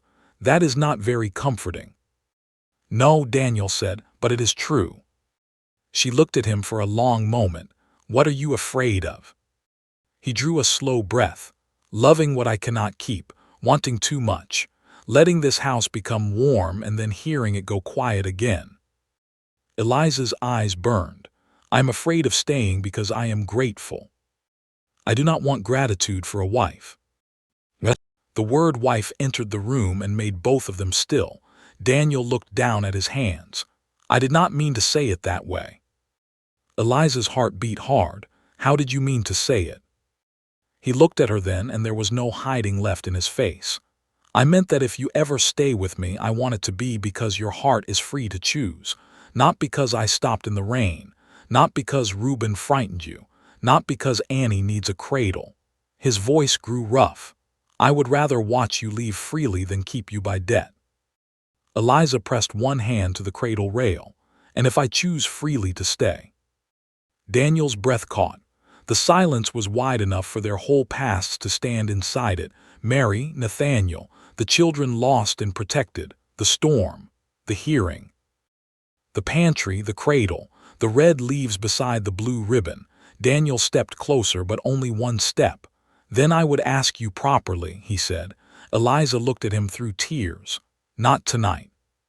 "No," he said softly, "not tonight." But neither of them moved away. After a while, Eliza crossed to the table and poured 2 cups of coffee, though it was too late for coffee and both knew it. Daniel sat across from her. Their hands rested near the center of the table, not touching at first. Then Eliza turned her palm upward. Daniel looked at it. Slowly, he placed his hand over hers. They sat that way in the lamplight, with Annie sleeping nearby and the house no longer pretending it was empty. No promise was spoken. No vow was made. But the next morning, Eliza moved her sewing basket from the spare room to the main room by the fire. Daniel noticed at once. He said nothing. He only went outside, repaired the broken porch swing before noon, and set it hanging straight beneath the beam where rain had once dripped between them and the world. By dusk, Annie sat on Eliza's lap in that swing, bundled warm, watching Daniel carry feed to the barn. Eliza's heart was still afraid, but fear no longer had the loudest voice. As the sun sank behind the hills, Daniel looked back toward the porch. Eliza lifted one hand. He lifted his in return. And Stillwater Ranch, which had waited 3 empty years for someone to choose it again, held its breath for the answer that was coming. Spring came to Stillwater Ranch the way courage had come to Eliza, slowly at first, then all at once. The snow withdrew from the low fields. Grass pushed green through the brown earth. The creek ran fuller, singing over stones that had been locked in ice only weeks before. Cottonwood buds opened along the road where Daniel had first seen Eliza standing in the rain with Annie held against her heart. The ranch changed with the season. A new latch hung on the pantry door. Clean curtains moved in the morning air. The porch swing no longer crooked to one side, but held firm beneath the beam. Near the kitchen window, Eliza planted a little row of herbs in a wooden box Daniel had built from scrap pine. She set the box near the east side of the house, not far from where Mary's blue larkspur had once struggled and failed. Daniel noticed but did not ask. A week later, tiny green shoots appeared. Eliza stood beside him in the yard, Annie balanced on her hip.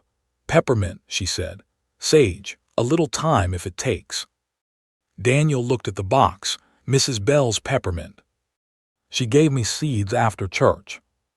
He nodded. Mary would have liked that. Eliza looked at him carefully.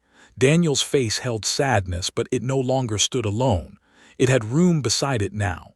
Room for sunlight, for Annie's babble, for Eliza's hand resting near his on the porch rail. "I hope she would not mind," Eliza said. Daniel turned to her. She would not. The answer was simple, but it mattered. It settled something in Eliza she had not known was still waiting for permission. Annie reached toward the little green shoots. "No, little bird," Eliza said, pulling her back. "Not everything that grows is for chewing." Daniel looked at Annie. "She disagrees." "She often does." The baby gave a delighted squeal, as if proud of her reputation. By then, Briar Hollow had stopped speaking of Eliza Hart as the woman Daniel Whitaker found in the rain and had begun speaking of her as the woman who corrected Larkin's accounts, stood before Amos Vale without bending, and made Stillwater Ranch smell of bread again. People still talked, of course. Briar Hollow was a town, not heaven, but the talk had softened into the kind that carried warmth more than suspicion. Hannah Pike helped with that, partly by telling the truth and partly by making it very clear that anyone who twisted the truth would answer to her over coffee, which most considered a risk not worth taking. Reuben Hart did not return. In late April, Amos received a letter from the county clerk near Eliza's old claim. Margaret Wells had appeared with her signed statement. 2 neighbors had confirmed Nathaniel's filing. Reuben had tried to press the old debt but failed to provide clear records. The claim remained in Eliza and Annie's names. Any further challenge, the clerk wrote, would require formal proceedings and evidence Reuben did not seem to possess.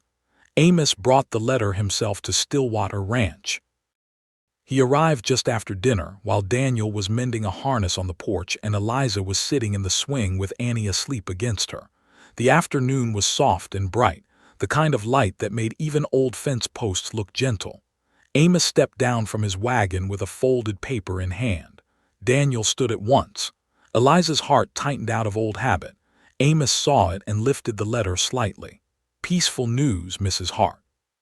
She rose slowly, careful not to wake Annie. Daniel came to stand beside her, not in front of her. He had learned that place well. Amos read the letter aloud. Each sentence seemed to cut another rope from Eliza's life. The claim recognized, the will accepted for record, the debt unsupported, no guardianship authority, no order against her. No right in Reuben Hart to remove Annie from her care. When Amos finished, Eliza did not speak.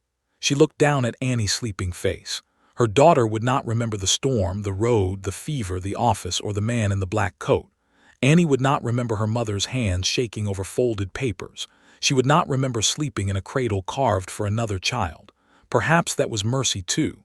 Daniel's hand moved near Eliza's, then stopped. She saw the question in that small pause. This time she reached for him. His fingers closed around hers. Amos looked at their joined hands, then at the porch swing, the herb box, the clean curtains visible through the window, and the child asleep against Eliza's shoulder. "I will leave the letter with you," he said. "Keep it safe." "I will," Eliza whispered. Amos nodded to Daniel Whitaker. "Amos." Then the old justice climbed back into his wagon, his work done and his face carefully plain, though Eliza saw him wipe once beneath his spectacles before he turned toward the road. The yard grew quiet after he left. Daniel and Eliza stood together in the spring sun. "It is finished," Daniel said. Eliza closed her eyes. For so long, finished had sounded impossible. Running had no finish. Fear had no finish. Grief had no finish. But this part at least had reached an end. Reuben's reach had failed. Nathaniel's trust had held. Annie was safe. "Yes," she said, "it is finished." Daniel looked at her, and now. Eliza opened her eyes. Now, the word spread before her like open land. She could sell the old claim one day or keep it for Annie. She could write Margaret Wells and thank her properly. She could take work in Briar Hollow if she wished. She could stay at Stillwater another week, another month, another season. Or she could stop pretending her heart had not already chosen. That evening, after Amos's letter was placed with the others, Eliza made supper while Daniel set a small new shelf near the kitchen window for her herb jars. Annie sat on the floor with her wooden spoon, tapping it against a tin cup in a rhythm that pleased only herself. The house sounded lived in. A pot simmered. The shelf creaked once under Daniel's hand. The fire snapped. Annie babbled. Eliza crossed the kitchen to fetch salt and stepped around Daniel as if she had done it 100 times because she had. Their lives had begun to know each other's movements. After supper, Daniel took Annie to the porch while Eliza washed dishes. She watched them through the clean window. Daniel stood near the steps, holding the baby high enough for her to see Mercy at the fence. Annie waved both arms. Mercy, unimpressed but patient, lowered her head.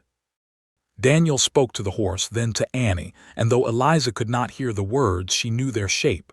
Gentle, serious, a little foolish in the way men became foolish when a child trusted them.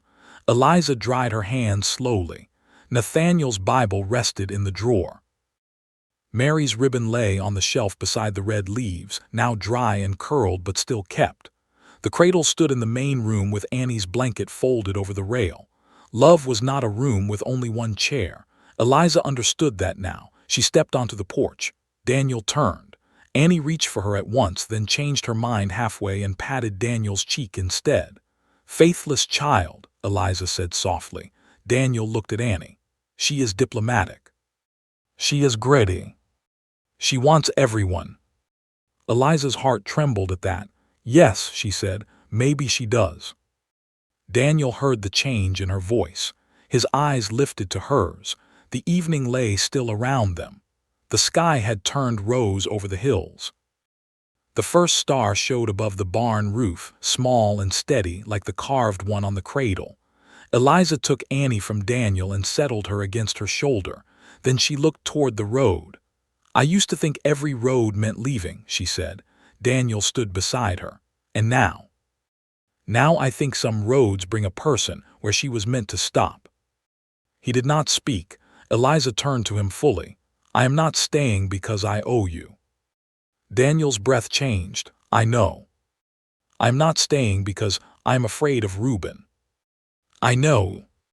I am not staying because Annie needs a roof."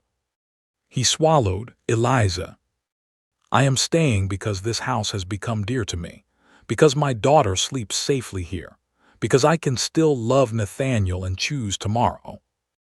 Because when you stand beside me, I remember that I have a voice, not because you give it to me, but because you listen when I use it." Daniel's eyes shone in the fading light. Eliza stepped closer. "And I am staying because I love you, Daniel Whitaker." The words left her quietly. No thunder answered. No wind rose. No dramatic sign crossed the sky. Only Daniel standing very still, as if the whole world had narrowed to the space between them and become too precious to move through carelessly. He removed his hat. "Eliza Hart," he said, his voice rough with feeling, "I loved you before I was brave enough to name it. I loved you when you moved the coffee and acted like it was a matter of justice.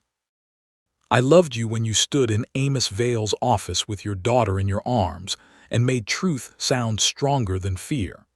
I loved you when you put Annie in that cradle and gave this house back a sound I thought I had lost forever." A tear slipped down Eliza's cheek. Daniel looked at Annie, then back at Eliza. "I will never ask you to forget the man who loved you first. I will never ask Annie to belong by anything but love freely given. But if you can make a life here with me, I will spend all my days honoring the choice." Eliza could hardly see him through her tears. "Ask me properly," she whispered. Daniel went down on one knee there on the porch of Stillwater Ranch, with mud drying along the road, spring grass bright in the yard, and Annie watching him with wide, solemn eyes. "Eliza," he said, "will you marry me, not for shelter, not for safety, not for gratitude, but for love?" Annie reached toward his hat. Eliza laughed through her tears. "Yes," she said, "for love." Daniel rose, and for a moment they only stood close, his hand around hers. Annie nestled between them like the small heart of everything. He did not kiss Eliza in a way meant for anyone's gossip or spectacle. He only bowed his head and touched his forehead gently to hers. It was enough. It was more than enough. They married in June, 1 year after Nathaniel's death and many months after the storm that had brought Eliza to the road. The wedding was held in Briar Hollow's little church on a morning full of sun. Eliza wore a simple green dress she had sewn herself, because Nathaniel had loved green, and because Daniel said it made the whole world look like it meant to soften. Daniel wore his dark coat, with Mary's old ribbon folded inside the inner pocket, not hidden in shame, but carried with tenderness. Hannah Pike cried before the vows began and blamed dust. Luke Pike told no one that his eyes were wet too. Amos Vale stood near the front with the grave satisfaction of a man who believed justice had behaved well and love had followed after. Peter Lyle came from the mercantile in a clean shirt and stood quietly in the back. Annie sat in Hannah's arms until the vows, then reached so hard for Daniel that the Reverend paused and smiled. "Well," he said, "it appears the youngest witness has an amendment." Daniel took Annie and she settled against his chest with complete confidence. Eliza looked at them both and felt the last sharp edge of doubt loosen. She was not replacing what had been lost. She was building what still could be. The vows were simple. No grand speeches. No promises too polished to survive real life. Daniel promised faith, respect, protection without possession, and truth. Eliza promised love freely chosen, honest partnership, and a home built by both hands.